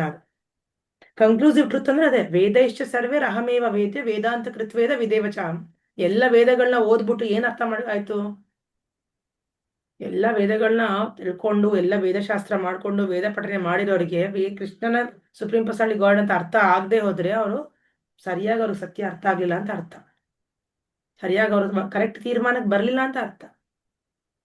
ಕರೆಕ್ಟ್ ತೀರ್ಮಾನ ಬರೋದಕ್ಕೆ ಬ್ರಹ್ಮ ತತ್ವವಿತ್ ಆಗಿರ್ಬೇಕು ಅಲ್ವಾ. ತತ್ವವಿತ್ ಗುರುವಿನ ಲಕ್ಷಣ ಏನು ಅಂದ್ರೆ, ಆಧ್ಯಾತ್ಮಿಕ ಗುರುವಿನ ಲಕ್ಷಣ ಏನು ಅಂದ್ರೆ ತತ್ವವಿತ್ ಅಂದ್ರೆ ಪೂರ್ತಿ ಎಲ್ಲಾ ಶಾಸ್ತ್ರಗಳನ್ನ ಓದಿ ಕೊನೆಗೆ ಅದರ ರಿಸಲ್ಟ್, ಪರಿಣಾಮ ಏನು, ಏನದ ಕನ್ಕ್ಲೂಷನ್, ಸಾರಾಂಶ ಏನು ನಾನೊಬ್ಬ ಸಾಮಾನ್ಯ ವ್ಯಕ್ತಿಗೆ ಹೇಳ್ಕೊಡ್ಬೇಕು ಅಂದ್ರೆ ಹೇಗೆ ಹೇಳ್ಕೊಡ್ಬೋದು? ಎಲ್ಲ ಶ್ಲೋಕಗಳು ಹೇಳ್ತಾ ಕೂತ್ಕೊಳ್ಳ? ಅದೆಲ್ಲ ಕೇಳಕ್ಕೆ ಅರ್ಥ ಮಾಡಲು ನಮ್ಗೆ ಟೈಮ್ ಇಲ್ಲ ನಮ್ಮ ಹತ್ರ. ಏನು ಕ್ಲಿಯರ್ ಆಗಿ ಹೇಳಪ್ಪ, ಯಾರನ್ನ ಪೂಜಿಸ್ಬೇಕು, ಯಾರು ಪೂಜಿಸೋದ್ರಿಂದ ನನಗೆ ಎಲ್ಲಾ ಕಷ್ಟಗಳಿಗೆ ಪರಿಹಾರ ಸಿಗತ್ತೆ, ಇಷ್ಟೇ ನಮ್ಗೆ ಬೇಕಾಗಿರೋದು. ನಮ್ಗೆ ಇದನ್ನ ಹೇಳೋದಕ್ಕೆ ಬರ್ಬೇಕು ಒಂದು ಗುರುಗೆ. ಸೊ ಪ್ರಭುಪಾದ ಪೂರ್ತಿ ಕ್ಲಿಯರ್, ಏನು ಡೌಟೇ ಇಲ್ಲ. ಅವ್ರು ಹುಟ್ಟಿರೋದು ಭಾರತ ದೇಶದಲ್ಲಿ ಅಲ್ವಾ. ಇಲ್ಲಿ 108 ಕೋಟ್ಯಾಂತರ ದೇವತೆಗಳಿದ್ದಾರೆ. ಅವ್ರಿಗೆ ಕನ್ಫ್ಯೂಷನ್ ಇದೆಯಾ? ದೇವಿನ, ಗಣೇಶನ, ಸ್ಕಂದನ, ಅವನ ಇವನ, ಏನೂ ಕನ್ಫ್ಯೂಷನ್ ಇಲ್ಲ. ವೈಷ್ಣವರಿಗೆ ಪರ್ಫೆಕ್ಟ್ ಆಗಿ ಗೊತ್ತು, ಎಲ್ಲಾ ದೇವತೆಗಳು ಜೀವಿನೇ, ಎಲ್ಲರೂ ಭಗವಂತನ ಅಂಶ ಅಷ್ಟೇ. ಭಗವಂತನ ಲೆವೆಲ್ ಅಲ್ಲಿ ಭಗವಂತನ ಮೇಲೆ ಯಾರೂ ಇಲ್ಲ. ಅಸಮೌರ್ಧ್ವ ಅಂತ ಕರೀತಾರೆ ಅದಕ್ಕೆ ಕೃಷ್ಣನ. ಅಸಮೌರ್ಧ್ವ ಅಂದ್ರೆ ಭಗವಂತನ ದಾಟಿ ಯಾರೂ ಇಲ್ಲ, ಅವನೇ ಟಾಪು. ಓಕೆ. ಸೊ ಹಾಗಾಗಿ ಈ ಲಾಜಿಕ್ ಬರಂಗಾಗಬೇಕು. ಇಲ್ಲಾಂದ್ರೆ ನಾವು ಲೈಫಲ್ಲಿ ಎಲ್ಲ ತಪ್ಪು ನಿರ್ಣಯಕ್ಕೆ ಬಂದ್ರೆ ಏನಾಗತ್ತೆ, ತಪ್ಪು ಕಾರ್ಯಗಳು ಮಾಡ್ತೀವಿ ಅಲ್ವಾ. ಈಗ ನಾವು ಮ್ಯಾಥ್ಸ್, ಇವಾಗ ಗಣಿತ ಬರಿಬೇಕಾದ್ರೆ ಟೆಸ್ಟ್ ಅಲ್ಲಿ ಒಂದು ಸ್ಟೆಪ್ ತಪ್ಪಾಯ್ತು ಅನ್ಕೊಳ್ಳಿ, ಮಧ್ಯದ ಒಂದು ಸ್ಟೆಪ್ ಅಲ್ಲಿ ಏನೋ ತಪ್ಪು ಮಾಡ್ಬಿಟ್ಟ ಸ್ಟೂಡೆಂಟ್, ಕೊನೆಗೆ ಆನ್ಸರ್ ಏನ್ ಬರುತ್ತೆ? ಅದು ತಪ್ಪು ಬರುತ್ತಾ, ಕರೆಕ್ಟ್ ಬರುತ್ತಾ? ಅದು ಗೊತ್ತಾಗ್ತದೆ ಎಲ್ರಿಗೂ ಹೇಳ್ತಾ ಇರೋದು.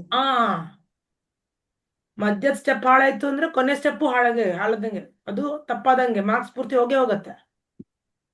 ಹಂಗೆ ನಮ್ಮ ಜೀವನದಲ್ಲಿ ನಮ್ ಕರೆಕ್ಟ್ ನಿರ್ಣಯ ನಾವು ಬರ್ದೇ ಹೋದ್ರೆ, ಯಾರನ್ನೋ ಪೂಜಿಸ್ಕೊಂಡು ಎಲ್ಲೋ ಟೈಮ್ ವೇಸ್ಟ್ ಮಾಡ್ಕೊಂಡು ಇಲ್ಲೇ ಪರದಾಡ್ತಿರ್ತೀವಿ ನಾವು, ಕೊನೆ ಸೋತಂಗೆ ಲೆಕ್ಕ ಜೀವಿ ಅಲ್ವಾ. ಅವ್ನು ಗೆದ್ದಿದ್ದಾನೆ ಅಂದ್ರೆ ಅವನು ಆಧ್ಯಾತ್ಮಿಕ ಲೋಕಕ್ಕೆ ಹೋದ್ರೆ ನಿಜವಾಗ್ಲೂ ಗೆದ್ದಂಗ, ಅವನು ಈ ಶರೀರದಿಂದ ಮುಕ್ತಿ ಪಡೆದಂಗ ಅಲ್ವಾ. ಕಷ್ಟಗಳು ಕೊಡುವಂತ ಈ ಶರೀರದಿಂದ ಮುಕ್ತಿ ಪಡ್ಕೊಂಡಂಗ. 33ನೇ ಶ್ಲೋಕ. ಅಕ್ಷರಾಣಾಂ ಅಕಾರೋಸ್ಮಿ ದ್ವಂದ್ವ ಸಾಮಾಸಿಕಸ್ಯ ಚ ಅಹಂ ಏವಾಕ್ಷಯ ಕಾಲೋ ಧಾತಹಂ ವಿಶ್ವತೋ ಮುಖಃ.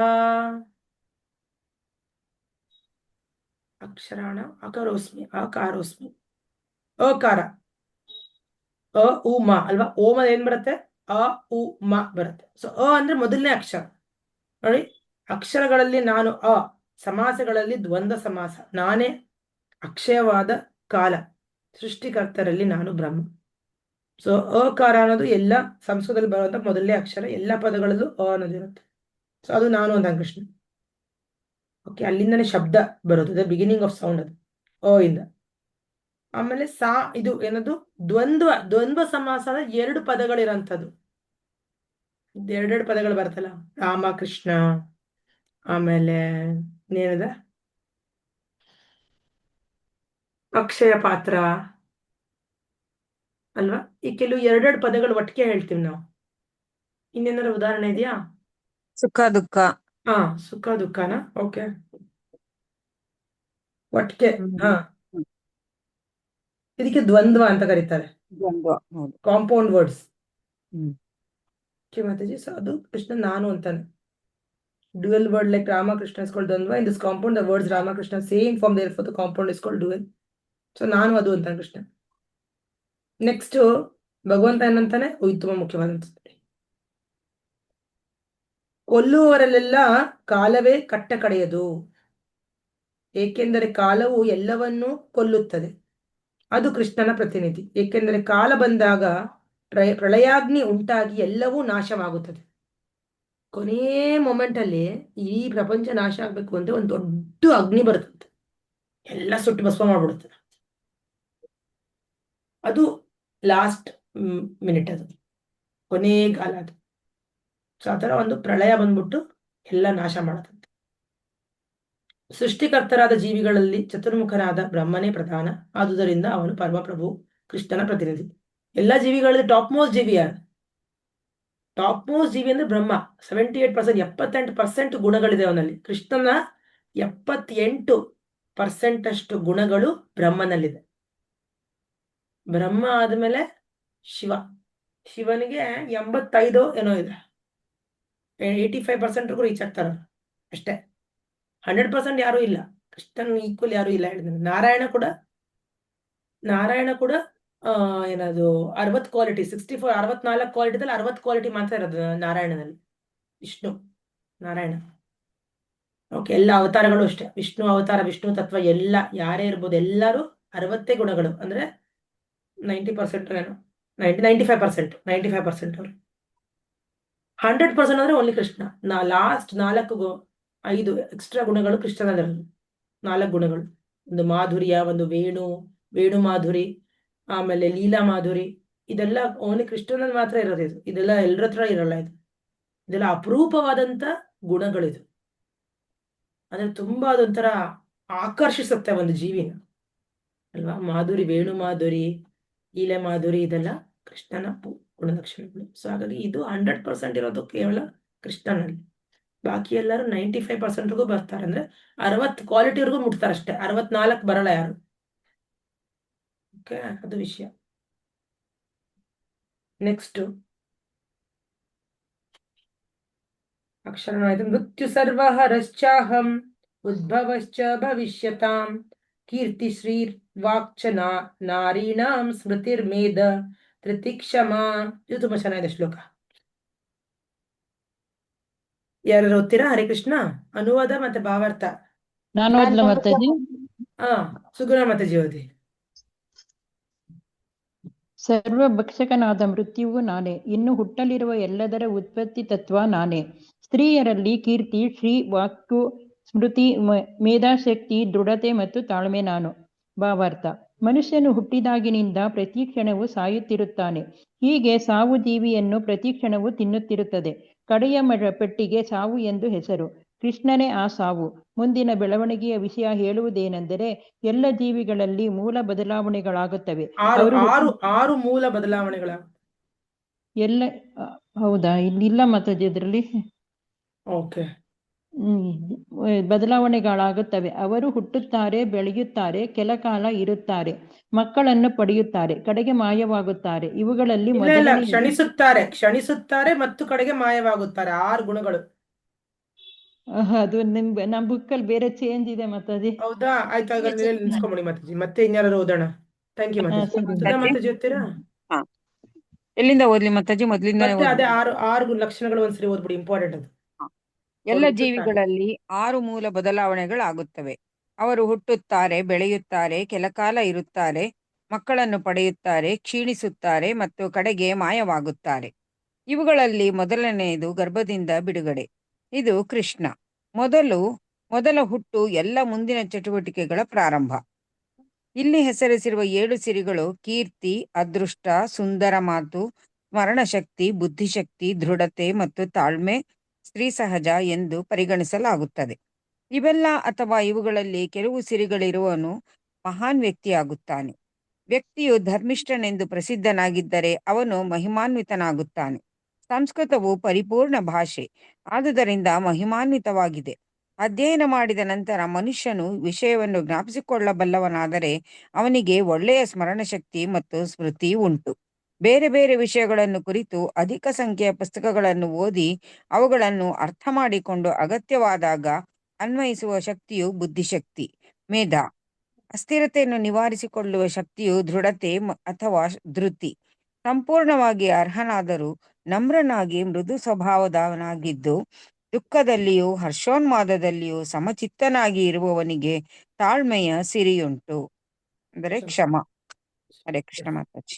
ಧನ್ಯವಾದ ಮಾತಾಜಿ. ನೋಡಿದ್ರೆ 6 ಗುಣಲಕ್ಷಣಗಳು. ಇದು ಆಕ್ಚುಲಿ ಫೆಮಿನೈನ್ ಕ್ವಾಲಿಟೀಸ್ ಅಂತ ಹೇಳ್ತಾರೆ ಇದು ಆಕ್ಚುಲಿ ಅಲ್ವಾ.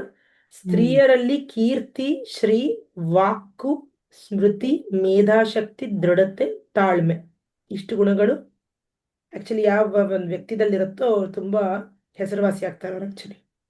ಓಕೆ, ಸೊ ಹಾಗಾಗಿ ಇಲ್ಲಿ ನೋಡಿ ಹೇಳ್ತಿರೋದು ಸ್ತ್ರೀ 4 ಸಹಜ ಅಂತ ಹೇಳ್ತಾರಲ್ಲ ಮಾತಾಜಿ, ಸ್ತ್ರೀ ಸಹಜ ಎಂದು ಪರಿಗಣಿಸಲಾಗುತ್ತದೆ ಅಂತ.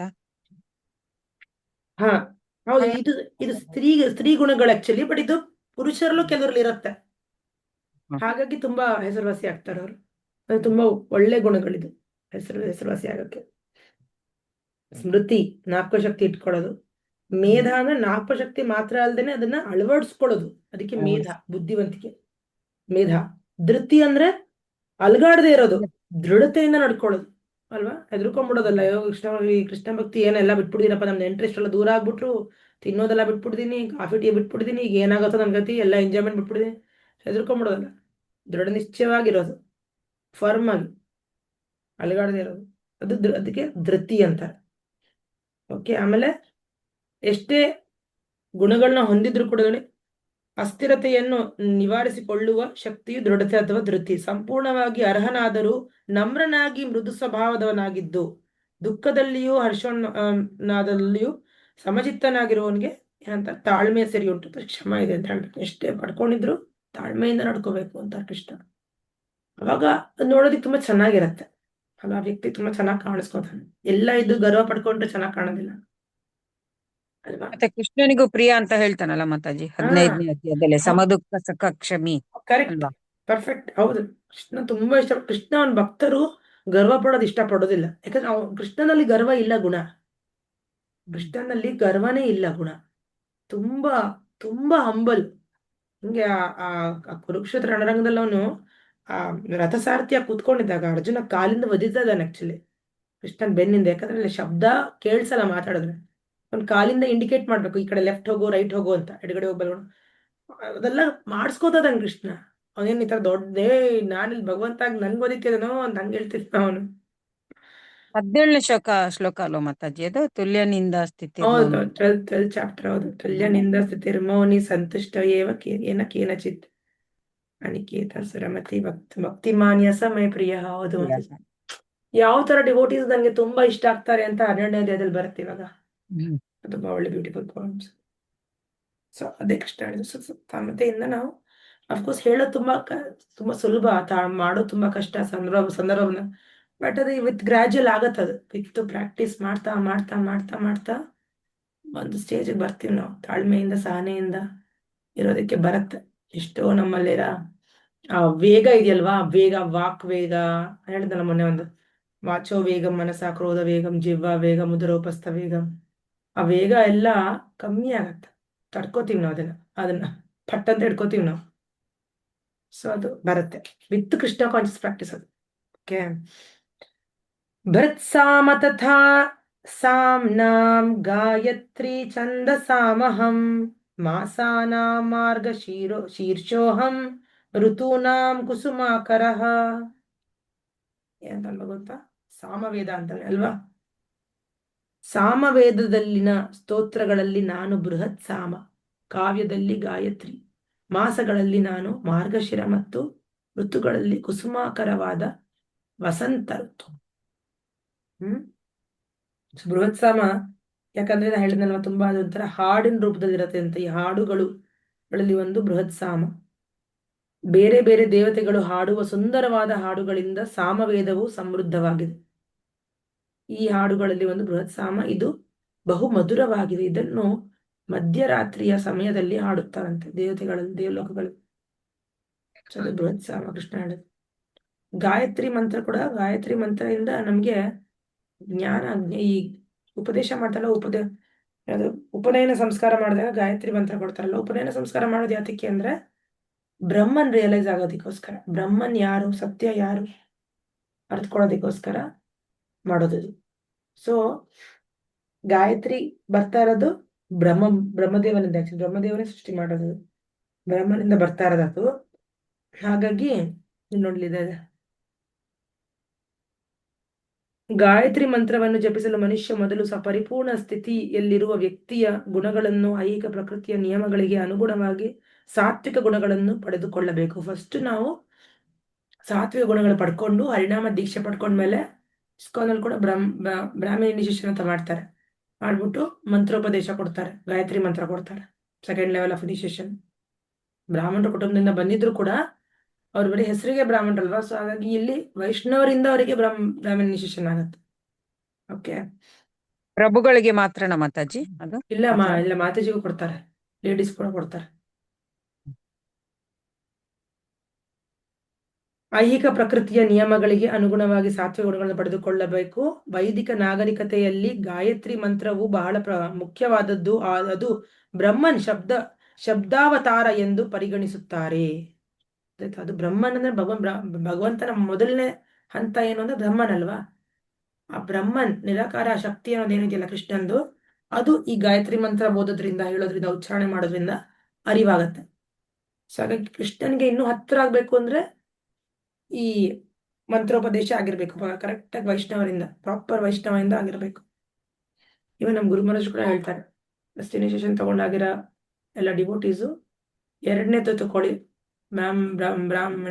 ಬ್ರಾಹ್ಮಣ ದೀಕ್ಷಾ ತಗೊಳ್ಳಿ. ಅವಾಗ ಇನ್ನೂ ತುಂಬಾ ಕೃಷ್ಣನಿಗೆ ಹತ್ರ ಆಗ್ತೀವಿ ನಾವು.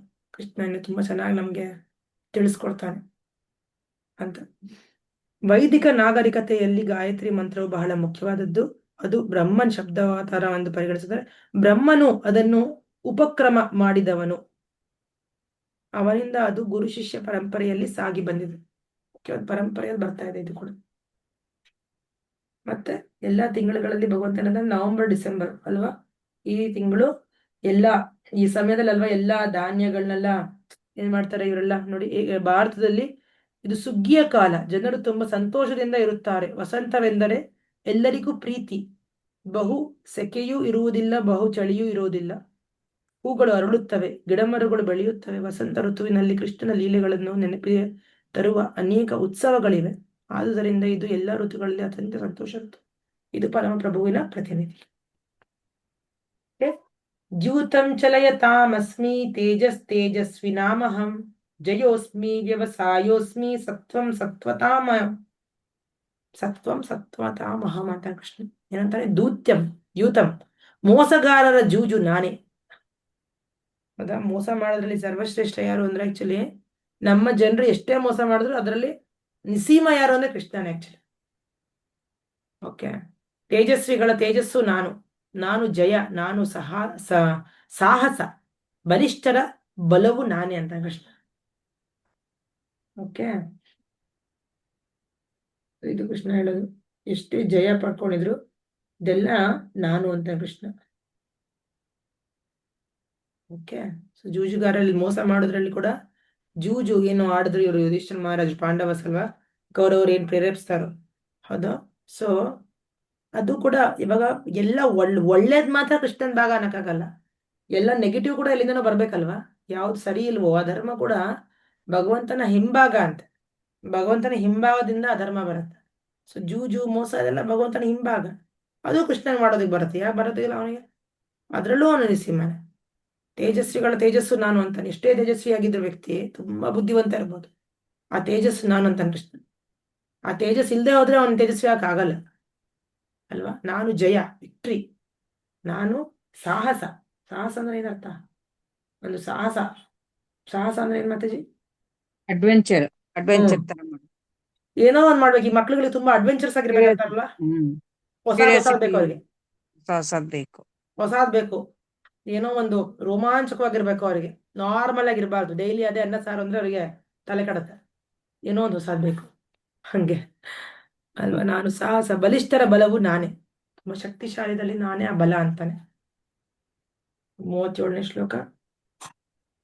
ವೃಷ್ಣಿನಾಂ ವಾಸುದೇವೋಸ್ಮಿ ಪಾಂಡವಾನಾಂ ಧನಂಜಯ ಮುನೀನಾಮಪಿ ಅಹಂ ವ್ಯಾಸಃ ಕವೀನಾಂ ಉಶನ ಕವಿಃ.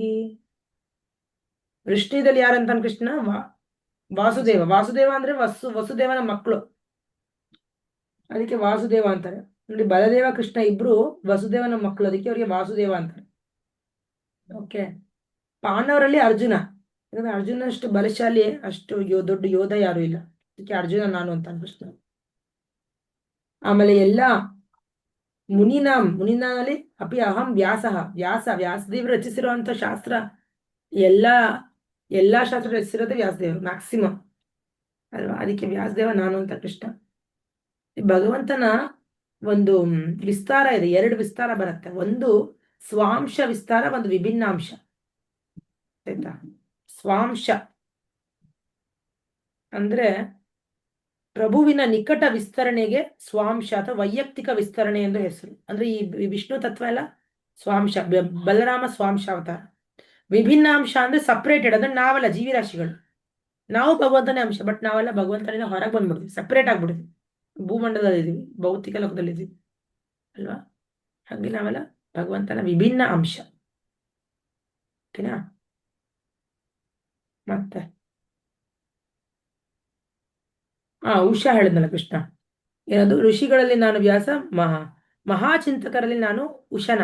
ಅಂದ್ರೆ ಇವರು ಶುಕ್ರಾಚಾರ್ಯರು. ತುಂಬಾ ತುಂಬಾ ಮೇಧಾವಿ ಅಂತ ಅವರು ಶುಕ್ರಾಚಾರ್ಯ. ಎಲ್ಲ ರಾಕ್ಷಸರ ಗುರು ಅವರು, ಆಕ್ಚುಲಿ ಆಧ್ಯಾತ್ಮಿಕ ಗುರು. ಬೃಹಸ್ಪತಿ ಶುಕ್ರಾಚಾರ್ಯ. ಬೃಹಸ್ಪತಿ ದೇವತೆಗಳಿಗಾದ್ರೆ ಇವರು ಶುಕ್ರಾಚಾರ್ಯ ಬಂದ್ಬಿಟ್ಟು ದೈತ್ಯರಿಗೆ. ದಂಡೋದಮಯ ತಾಮಸ್ಮಿ ನೀತಿರ್ ಅಸ್ಮಿ ಜಿಗೀಷತಾಂ ಮೌನಂ ಚೈವಾಸ್ಮಿ ಗುಹ್ಯಾನಾಂ ಜ್ಞಾನಂ ಜ್ಞಾನಾವತಾಮಹಂ. ಏನಂತ ಗೊತ್ತಾ? 38ನೇ ಶ್ಲೋಕದಲ್ಲಿ ಶಾಸನ ಅವಿಧೇಯತೆಯನ್ನು ದಮನ ಮಾಡುವ ರೀತಿಗಳಲ್ಲಿ ನಾನು ಶಿಕ್ಷೆ, ಜಯವನ್ನು ಅರಸುವವರಲ್ಲಿ ನಾನು ನೀತಿ, ಗುಹ್ಯ ವಿಷಯಗಳಲ್ಲಿ ನಾನು ಮೌನ, ಜ್ಞಾನಿಗಳ ಜ್ಞಾನ ನಾನು. ಓಕೆನಾ? ಸೊ ದಮನ ಮಾಡುವ ಸಾಧನಗಳು ಹಲವು. ಇವುಗಳಲ್ಲಿ ದುಷ್ಕರ್ಮಿಗಳನ್ನು ಕತ್ತರಿಸಿ ಹಾಕುವ ಸಾಧನಗಳು ತುಂಬಾ ಮುಖ್ಯವಾದವು. ದುಷ್ಕರ್ಮಿಗಳನ್ನು ಶಿಕ್ಷಿಸಿದಾಗ ಶಿಕ್ಷೆಯ ಸಾಧನವು ಕೃಷ್ಣನ ಪ್ರತಿನಿಧಿ. ಆ ಶಿಕ್ಷೆ, ಪನಿಷ್ಮೆಂಟ್ ಅನ್ನೋದು ಏನಿದೆಯಲ್ಲ, ಅದು ಕೃಷ್ಣನ ಪ್ರತಿನಿಧಿ. ಯಾಕಂದ್ರೆ ಅದರಿಂದ ಅವನು ತಿದ್ಕೋತಾನೆ, ಅವನು ಸರಿಪಡಿಸ್ಕೋತಾನೆ ಅವನ ಗುಣನ. ಹಾಗಾಗಿ ಆ ಶಿಕ್ಷೆ ನಾನು ಅಂತಾನೆ. ಸೊ ಶಿಕ್ಷೆ ಕೊಡೋದು ತಪ್ಪಲ್ಲ ಅಲ್ವಾ? ಶಿಕ್ಷೆ ಕೊಡೋದು ಒಳ್ಳೇದೇ. ನಮ್ಗೆ ಯಾರು ಅಂದ್ರು, ನಮ್ಗೆ ಯಾರು ಬೈದ್ರು, ಏನೋ ಆಯ್ತು, ಇನ್ಸಲ್ಟ್ ಮಾಡಿದ್ರು, ಅವಮಾನ ಮಾಡಿದ್ರು, ಮಕ್ಳಿಗಾರು ಹೊಡೆದ್ರು, ಒಳ್ಳೇದೇ ಅದು ಆಕ್ಚುಲಿ. ಶಿಕ್ಷೆಯನ್ನು ತಪ್ಪಾಗಿ ಹೋಗಬಾರ್ದು. ನಮ್ಗೆ ಅಷ್ಟು ಶಕ್ತಿ ಬೇಕಾದ್ರೆ ಸಹಿಸ್ಕೊಳ್ಳೋದಕ್ಕೆ, ಬಟ್ ಶಿಕ್ಷೆ ನಾನು ಅಂತ ಕೃಷ್ಣ. ಆಮೇಲೆ ವಿಜಯ ಸಾಧಿಸಲು ಪ್ರಯತ್ನಿಸುವುದರ ನಡುವೆ ಅತ್ಯಂತ ಜಯಶಾಲಿ ಅಂಶ ನೀತಿ ಅಲ್ವಾ? ಜಯ ಆಗೋದಿಕ್ಕೆ ನೀತಿ ಬೇಕು, ಮೊರಾಲಿಟಿ ಬೇಕು. ಏನೋ ಹುಕ್ಕೋರ್ಕರು ಗೆದ್ದೆ ಅಂದ್ರೆ ಅದಕ್ಕೊಂದು ಜಯ ಅಂತಾರ? ಸರಿಯಾಗಿ ಗೆಲ್ಬೇಕಲ್ವಾ? ಗೆದ್ರೆ ಸರಿಯಾಗಿ ಗೆಲ್ಬೇಕು, ಅದಕ್ಕೆ ಗೆಲ್ಲೋದಂತಾರೆ. ಮೋಸ ಮಾಡಿ ಗೆದ್ರೆ ಗೆದ್ದಂಗ ಅಲ್ಲ. ಸೊ ಅದಕ್ಕೆ ನೀತಿ ತುಂಬಾ ಮುಖ್ಯ. ಸೊ ಕೃಷ್ಣ ನೀತಿ ನಾನು ಅಂತ. ಮತ್ತೆ ಶ್ರವಣ, ಚಿಂತನ ಮತ್ತು ಧ್ಯಾನ, ಈ ಗುಹ್ಯ ಚಟುವಟಿಕೆಗಳಲ್ಲಿ ಮೌನವೇ ತುಂಬಾ ಮುಖ್ಯ. ಏಕೆಂದರೆ ಮೌನದಿಂದ ಮನುಷ್ಯನು ಬಹು ಶೀಘ್ರವಾಗಿ ಮುಂದುವರಿಯಬಲ್ಲ. ಹೌದಾ? ಮೌನ ಮೌನದಿಂದನೇ ನಾವು ಇಷ್ಟೆಲ್ಲ ಕಾರ್ಯಗಳು ಮಾಡಿ. ಇವಾಗ ಇಷ್ಟ ಕಾನ್ಶಿಯಸ್ ಡಿವೋಟಿಸ್ಗಳು ತುಂಬಾ ಮೌನದಿಂದ ಇರ್ತಾರೆ. ಎಷ್ಟು ಬೇಕೋ ಅಷ್ಟೇ ಮಾತಾಡ್ತಾರೆ ಅವರು. ಬೇರೆ ಬೇಡದ ವಿಷಯಗಳ ಮಾತುಕತೆ ಇಲ್ವೇ ಇಲ್ಲ. ಬೇಡದ ವಿಷಯದ ಬಗ್ಗೆ ಚರ್ಚೆ ಮಾಡೋದು, ಗಂಟನ್ಗಟ್ಲೆ ಕೊರಿಯೋದು, ಹಟ್ಟೆ ಹೊಡಿಯೋದು, ಪ್ರಜಲ್ಪ ಮಾಡೋದು, ಅವ್ರ ಬಗ್ಗೆ ಅವ್ರಿಗೆ ಅತ್ತೆ ರುಚಿನೂ ಇಲ್ಲ, ಅವ್ರಿಗೆ ಮೈಂಡು ಬರೋದಿಲ್ಲ, ಅವ್ರು ಅದ್ರಲ್ಲಿ ಕಾಲ ಕಳೆಯೋದು ಇಲ್ಲ. ತುಂಬಾ ಮೌನಿಗಳು ಆಕ್ಚುಲಿ ಭಗವಂತನ ಭಕ್ತರು ಮಾತ್ರ. ಜ್ಞಾನಿಗಳ ಜ್ಞಾನ ನಾನು ಅಂತಾರೆ ಕೃಷ್ಣ. ಹೌದಾ? ಸೊ ಆ ಜ್ಞಾನದಿಂದನೇ ಅವ್ರು ಜ್ಞಾನಿಯಾಗಿರೋದಲ್ವಾ? ಸೊ ಜ್ಞಾನ ನಾನು ಅಂತ ಕೃಷ್ಣ. ನಾಲೆಡ್ಜ್. ಯಚ್ಚಾಪಿ ಸರ್ವಭೂತಾನಾಂ ಬೀಜಂ ತದ್ ಅಹಂ ಅರ್ಜುನ ನ ತದಸ್ತಿ ವಿನಾ ಯತ್ ಸ್ಯಾನ್ ಮಯಾ ಭೂತಂ ಚರಾಚರಂ ಅಂತಾರೆ 39ನೇ ಶ್ಲೋಕದಲ್ಲಿ. ಅರ್ಜುನ, ಇದಲ್ಲದೆ ನಾನು ಎಲ್ಲಾ ಅಸ್ತಿತ್ವಗಳನ್ನು ಉತ್ಪಾದಿಸುವ ಬೀಜ. ನಾನಿಲ್ಲದೆ ಚರಾಚರವಾದದ್ದು ಯಾವುದೂ ಇರಲು ಸಾಧ್ಯವಿಲ್ಲ. ಭಗವಂತ ಇಲ್ಲ ಅಂದ್ರೆ ಚರ ಆಗಲಿ ಅಚರ ಆಗಲಿ ಯಾವುದು ಆ ರೂಪನೇ ತಾಳಕ್ಕಾಗಲ್ವಂತ. ಇವಾಗ ಒಂದು ಮೊಬೈಲ್ ಫೋನು ಈ ಶೇಪ್ ಅಲ್ಲಿ ಇದೆ ಅಂದ್ರೆ ಇದ್ರಲ್ಲಿ ಭಗವಂತನ ಶಕ್ತಿ ಇಲ್ಲದೆ ಹೋದ್ರೆ ಈ ರೂಪನೂ ತಗೊಳ್ಳಲ್ಲ ಇದು. ಗೊತ್ತಾಯ್ತಾ? ಸೊ ಏನಾರು ಒಂದು ವಸ್ತು ರೂಪ ತಾಳ್ಬೇಕು ಅಂದ್ರೆ ಅದಕ್ಕೆ ಭಗವಂತನ ಶಕ್ತಿ ಬೇಕು, ಜಡ ವಸ್ತು ಆಗಿದ್ರು ಕೂಡ. ಓಕೆ. ಸೊ ಅವನನ್ನು ಸರ್ವಶಕ್ತಿ ಎಂದು ಕರೆಯುತ್ತಾರೆ. ಅವನ ಶಕ್ತಿ ಇಲ್ಲದೆ ಚಲಿಸುವುದಾಗಲಿ ಚಲಿಸದೇ ಇರುವುದಾಗಲಿ ಇರಲು ಸಾಧ್ಯವಿಲ್ಲ. ಕೃಷ್ಣನ ಶಕ್ತಿಯ ಆಧಾರವಿಲ್ಲದೆ ಯಾವುದೇ ಅಸ್ತಿತ್ವವನ್ನು ಮಾಯೆ ಎಂದು ಕರೆಯುತ್ತಾರೆ. ಭಗವಂತ ಇಲ್ಲದ್ದು ಯಾವುದೂ ಇಲ್ಲ. ಭಗವಂತ ಇಲ್ಲದ್ದು ಇದೆ ಅಂತ ನಾವು ಭಾವಿಸಿದ್ರೆ ಅದು ನಾವು ಮಾಯದಲ್ಲಿ ಇದೀವಿ ಅಂತ ಅಲ್ವಾ? ಹಾಗಾಗಿ ಕೃಷ್ಣ ಹೇಳ್ಕೊಡ್ತಾರೆ 40. ನಾಂತೋಸ್ತಿ ಮಮ ದಿವ್ಯಾನಾಂ ವಿಭೂತಿನಾಂ ಪರಂತಪ ಏಷತುದ್ದೇಶತ ಪ್ರೋಕ್ತೋ ವಿಭೂತಿರ್ವಿಸ್ತರೋ ಮಯ ಅಂತಾರೆ. ಶತ್ರು ವಿಜೇತನಾದ ಅರ್ಜುನನೇ, ನನ್ನ ದೈವಿ ಅಭಿವ್ಯಕ್ತಿಗಳಿಗೆ ಕೊನೆಯೇ ಇಲ್ಲ. ನಾನು ನಿನಗೆ ಹೇಳಿರುವುದು ನನ್ನ ಅನಂತ ಸಿರಿಗಳ ಒಂದು ಸೂಚನೆ ಅಷ್ಟೆ, ಒಂದು ಸ್ಯಾಂಪಲ್ ಕೊಟ್ಟಿದ್ದಾನೆ ಕೃಷ್ಣ ಅಷ್ಟೆ. ಇಷ್ಟಿದೆ ಅಂತ ಒಂದು ಸ್ಯಾಂಪಲ್ ತೋರಿಸ್ತಾನೆ ಅಲ್ವಾ? ಅಂದ್ರೆ ಇದರಿಂದ ಗೊತ್ತಾಗತ್ತೆ ನಮ್ಗೆ ಕೃಷ್ಣ ಇನ್ನೂ ಎಷ್ಟಿರಬಹುದೋ ಅಲ್ವಾ? ನಾವು ಲೆಕ್ಕನೇ ಹಾಕಕ್ಕಾಗಲ್ಲ. ಇಷ್ಟಕ್ಕೆ ನಾವು ಸುಸ್ತೋಡಿದ್ವಿ ಆಕ್ಚುಲಿ ಅಲ್ವಾ? ನಾವು ಓದೋದು ನಿಲ್ಸಿದ್ವಿ ಇಲ್ಲ ಎಲ್ಲರೂ ಎಷ್ಟಪ್ಪ ಎಷ್ಟು ಹೇಳ್ತಾನಪ್ಪ ಕೃಷ್ಣ ಅಂತ. ಇದು ಬರೀ ಸ್ಯಾಂಪಲ್ ಇದು ಕೃಷ್ಣ ಹೇಳ್ತಾರೆ. ಓಕೆ.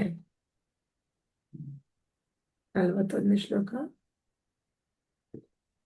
ಯದ್ಯದ್ ವಿಭೂತಿ ಮತ್ಸತ್ವಂ ಶ್ರೀಮದ್ ಊರ್ಜಿತಮೇವ ವಾ ತತ್ತದೇವಾಗಚ್ಚತ್ವಂ ಮಮ ತೇಜೋಂಶ ಸಂಭವಂ ಏನಂತ ಕೃಷ್ಣ 41ನೇ ಶ್ಲೋಕದಲ್ಲಿ. ಎಲ್ಲಾ ಶ್ರೀಮಂತವಾದ, ಸುಂದರವಾದ ಮತ್ತು ಉಜ್ವಲವಾದ ಸೃಷ್ಟಿಗಳು ನನ್ನ ವೈಭವದ ಒಂದು ಕಿಡಿಯಿಂದ ಮೂಡಿ ಬಂದಿವೆ ಎಂದು ತಿಳಿ. ಭಗವಂತನ ವೈಭವದಿಂದ ಬಂದಿರೋದು. ಏನೇ ತುಂಬಾ ಚೆನ್ನಾಗಿರೋ ವಸ್ತು ಈ ಪ್ರಪಂಚದಲ್ಲಿ ನೋಡಿ, ಏನೋ ದೊಡ್ಡ 7 wonders of the world Taj ಆಗಿರ್ಬೋದು, ಏನೇ ತಗೊಳ್ಳಿ, ದೊಡ್ಡ ಇಮಾರತ್ ಅಲ್ವಾ, ದೊಡ್ಡ ಮಾನ್ಯುಮೆಂಟ್ಸ್, ದೊಡ್ಡ ದೇವಸ್ಥಾನಗಳು ಇಷ್ಟು ಸುಂದರವಾಗಿರೋಂಥದ್ದೆಲ್ಲ ಇದೆ ಅಲ್ವಾ? ಅಥವಾ ಏನೇ ಇರ್ಬೋದು ಅದ್ಭುತವಾಗಿರುವಂಥದ್ದು ಈ ಪ್ರಪಂಚದಲ್ಲಿ. ಅಥವಾ ಬೇರೆ ವಿದೇಶದಲ್ಲಿ ಹೋದಾಗ್ಲೇ ಅಷ್ಟೇ ಅಲ್ವಾ? ಇವಾಗ ನಾವು ಪ್ಯಾರಿಸ್ಗೆ ಹೋದಾಗ ಐಫಿಲ್ ಟವರ್ ಅಂತ ಕುಂದಾಡಿದ್ವಿ. ಐಫಿಲ್ ಟವರ್ ಏನಿದೆಯಪ್ಪ ಅಂದ್ರೆ ಏನಿಲ್ಲ, ಅದೊಂದು ಜಸ್ಟ್ ಅದೊಂದು ಟವರ್ ಅಷ್ಟೇ ಅದು. ಅದನ್ನ ನೋಡಿದ್ರಲ್ಲೇ ಅದ್ ನೋಡೋದಕ್ಕೆ ಲಕ್ಷಾಂತರ ಜನ ಬರ್ತಾರೆ. ಅದನ್ನ ನೋಡೋಕ್ಕೆ ಏನಿದೆ ಅದರಲ್ಲಿ? ಏನೂ ಇಲ್ಲ ಆಕ್ಚುಲಿ. ಆ ಊರಲ್ಲೂ ಏನೂ ಇಲ್ಲ. ಎಲ್ಲ ಒಂದ್ ಕಡೆಯಿಂದ ಒಂದ್ ಕಡೆ ಹೋಗೋಷ್ಟೇ ಸುಸ್ತಾಗ್ಬಿಟ್ಟು ನಮ್ಮ 2-3 ವರ್ಷ ಆಯ್ತು ಹೋಗಿ. ನನ್ನ ಚಿಕ್ಕವನಿದ್ದಾಗ ನಮ್ಮ ಆಫೀಸಿಂದ ಬಂದಿತ್ತು ಹೋಗಿ. ಅವಾಗ ಹೋಗಿದಾಗ ಏನಪ್ಪ ನೋಡೋಣ ಅಂದ್ರೆ ಏನು ಇಲ್ಲ. ಅದ್ ನೋಡೋದಕ್ಕೆ ಎಷ್ಟೆಲ್ಲ ಜನ ಬರ್ತಾರೆ. ಒನ್ ಆಫ್ ದ ಇಡೀ ಪ್ರಪಂಚ ಅಮೆರಿಕ ಬೇರೆ ಬೇರೆ ದೇಶದೂ ಅಲ್ಲಿ ಬರ್ತಾರೆ ಪ್ಯಾರಿಸ್ ನೋಡೋದಕ್ಕೆ, ಅಷ್ಟು ಚೆನ್ನಾಗಿದೆ ಅಂತ. ಸೊ ಆ ಥರ ಇದೆಲ್ಲ ಕೃಷ್ಣ ಹೇಳ್ತಾರೆ. ಇದೆಲ್ಲ ನನ್ನ ಒಂದು ವೈಭವದಿಂದ ಬಂದಿರೋದು ಅಂತ ಹೇಳ್ತಾನೆ ಕೃಷ್ಣ. ನನ್ನ ವೈಭವದ ಒಂದು ಕಿಡಿಯಿಂದ ಮೂಡಿ ಬಂದಿದೆ. ಕಿಡಿನೇ ಸಾಕು, ದೊಡ್ಡ ಪೂರ್ತಿ ವೈಭವನೂ ಬೇಕಾಗಿಲ್ಲ. ಓಕೆ.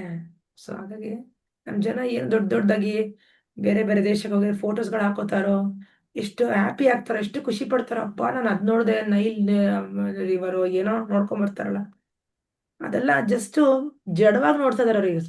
ಪೂರ್ತಿ ಜ್ಞಾನದಿಂದ ನೋಡಿದ್ರೆ ಅರ್ಥ ಆಗತ್ತೆ ಇದು ಭಗವಂತನ ಒಂದು ವೈಭವದ ಒಂದು ಕಿಡಿ ಇದು ಅಂತ. ಅಂದ್ರೆ ಅವನೆಷ್ಟು ಗ್ರೇಟ್ ಇರ್ಬೋದು, ಭಗವಂತನ ಧಾಮ ಇನ್ನೇಗಿರ್ಬೋದು. ಈ ಭೌತಿಕ ಪ್ರಪಂಚನೇ ನಾವ್ ಇಷ್ಟು ಚೆನ್ನಾಗಿದೆ ಅಂತ ಹೊಗಳ್ತೀವಿ ಅಲ್ವಾ? ಇನ್ನು ಅವನ ಧಾಮ ಹೇಗಿದೆ ಅಲ್ವಾ?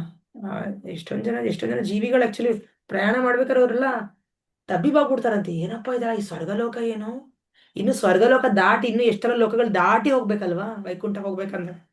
ಎಲ್ಲ ದಾಟ್ತಾ ಅಬ್ಬಬ್ಬಬ್ಬಬ್ಬ ಏನಿದೆ ಈ ಸೃಷ್ಟಿ, ಹೆಂಗ್ ಸೃಷ್ಟಿಸಿದನ್ ಭಗವಂತ ಅನ್ಸತ್ತೆ ಅಲ್ವಾ? ಅವ್ರು ಯಾರವರು?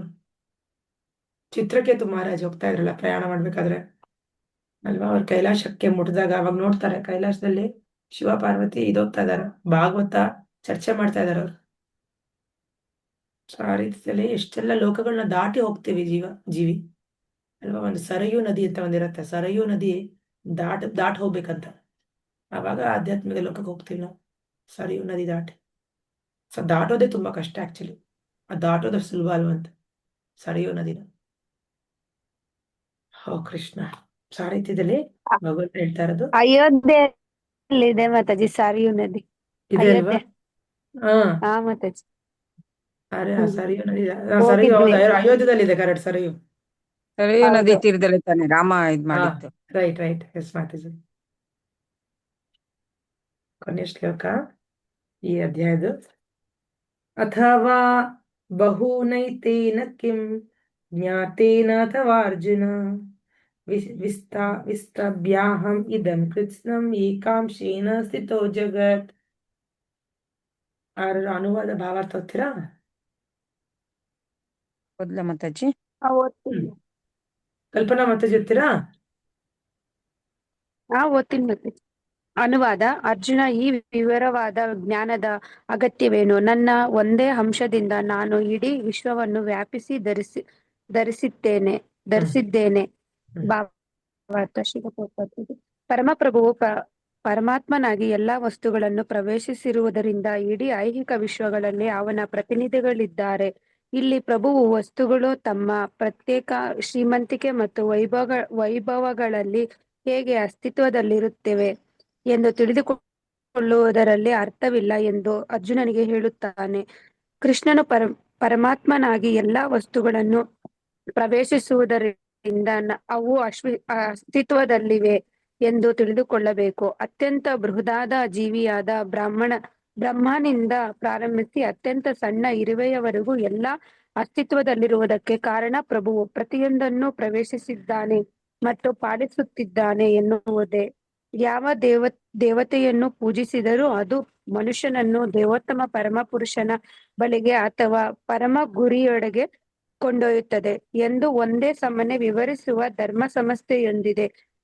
ಆದರೆ ಇಲ್ಲಿ ದೇವತೆಗಳ ಪೂಜೆಯನ್ನು ಸ್ವಲ್ಪವೂ ಪ್ರೋತ್ಸಾಹಿಸಿಲ್ಲ, ಏಕೆಂದರೆ ಬ್ರಹ್ಮ ಮತ್ತು ಶಿವನಂತಹ ದೇವತೆಗಳು ಸಹ ಪರಮಪ್ರಭುವಿನ ಸಿರಿಯ ಒಂದು ಭಾಗದ ಪ್ರತಿನಿಧಿಗಳು ಮಾತ್ರ. ಜನ್ಮ ತಾಳಿದ ಎಲ್ಲರಿಗೂ ಅವನೇ ಮೂಲ, ಅವನಿಗಿಂತ ದೊಡ್ಡವರು ಇಲ್ಲ. ಅವನು ಅಸಾಮೋರ್ಧ್ವ ಏನ್ ಮಾತಾಜಿ?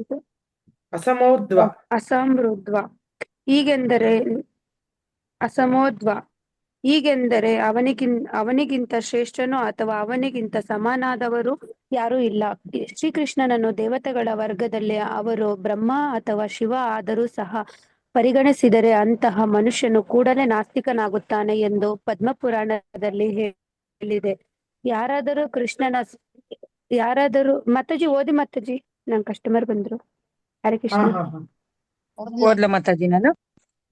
ಅರುಣ ಮಾತಾಜಿ ಓದ್ತೀರಾ? ನೀವು ಓದಿಲ್ಲ, ಓದಿ. ಓದ್ತೇನೆ ಮಾತಾಜಿ. ಓದಿ ಮಾತಾಜಿ. ಕೃಷ್ಣನ ಸಾಮರ್ಥ್ಯದ ಸಿರಿಗಳ ಮತ್ತು ವಿಸ್ತರಣಗಳ ಬೇರೆ ಬೇರೆ ವರ್ಣನೆಗಳನ್ನು ಅಧ್ಯಯನ ಮಾಡಿದರೆ ನಿಸ್ಸಂದೇಹವಾಗಿಯೂ ಆತನು ಪ್ರಭು ಶ್ರೀಕೃಷ್ಣನ ಸ್ಥಾನವನ್ನು ಅರ್ಥ ಮಾಡಿಕೊಳ್ಳಬಹುದು ಮತ್ತು ತನ್ನ ಮನಸ್ಸನ್ನು ನಿಶ್ಚಲವಾಗಿ ಕೃಷ್ಣ ಪ್ರಜ್ಞೆಯಲ್ಲಿ ನಿಲ್ಲಿಸಬಹುದು. ಪ್ರಭುವಿನ ಆಂಶಿಕ ಪ್ರತಿನಿಧಿಯಾದ ಪರಮಾತ್ಮನು ಅಸ್ತಿತ್ವದಲ್ಲಿರುವ ಪ್ರತಿಯೊಂದು ವಸ್ತುವನ್ನು ಪ್ರವೇಶಿಸುತ್ತಾನೆ. ಇದರಿಂದ ಪ್ರಭುವು ಸರ್ವಾಂತರ್ಯಾಮಿ. ಆದ್ದರಿಂದ ಪರಿಶುದ್ಧ ಭಕ್ತರು ತಮ್ಮ ಮನಸ್ಸುಗಳನ್ನು ಪೂರ್ಣ ಭಕ್ತಿ ಸೇವೆಯಲ್ಲಿ ಕೃಷ್ಣ ಪ್ರಜ್ಞೆಯಲ್ಲಿ ಕೇಂದ್ರೀಕರಿಸುತ್ತಾರೆ. ಆದುದರಿಂದ ಅವರು ಸದಾ ದಿವ್ಯ ಸ್ಥಿತಿಯಲ್ಲಿ ಇರುತ್ತಾರೆ. ಈ ಅಧ್ಯಾಯದ 8ರಿಂದ 11ನೇ ಶ್ಲೋಕಗಳಲ್ಲಿ ಕೃಷ್ಣನ ಭಕ್ತಿ ಸೇವೆ ಮತ್ತು ಪೂಜೆಗಳನ್ನು ಬಹು ಸ್ಪಷ್ಟವಾಗಿ ಸೂಚಿಸಿದೆ. ಪರಿಶುದ್ಧ ಭಕ್ತಿ ಸೇವೆಯ ಮಾರ್ಗವೇ ಅದು. ದೇವೋತ್ತಮ ಪರಮಪುರುಷನ ಸಹವಾಸದ ಅತ್ಯುನ್ನತ ಭಕ್ತಿಯ ಪರಿಪೂರ್ಣತೆಯನ್ನು ಸಾಧಿಸುವುದು ಹೇಗೆ ಎನ್ನುವುದನ್ನು ವಿವರವಾಗಿ ಈ ಅಧ್ಯಾಯದಲ್ಲಿ ವಿವರಿಸಿದೆ. ಕೃಷ್ಣನಿಂದ ಬಂದ ಗುರು ಶಿಷ್ಯ ಪರಂಪರೆಯಲ್ಲಿ ಒಬ್ಬ ಮಹಾನ್ ಆಚಾರ್ಯರಾದ ಶ್ರೀ ಬಲದೇವ ವಿದ್ಯಾಭೂಷಣರು ಈ ಅಧ್ಯಾಯದ ಮೇಲಿನ ತಮ್ಮ ವ್ಯಾಖ್ಯಾನವನ್ನು ಈ ಮಾತುಗಳಿಂದ ಮುಗಿಸುತ್ತಾರೆ.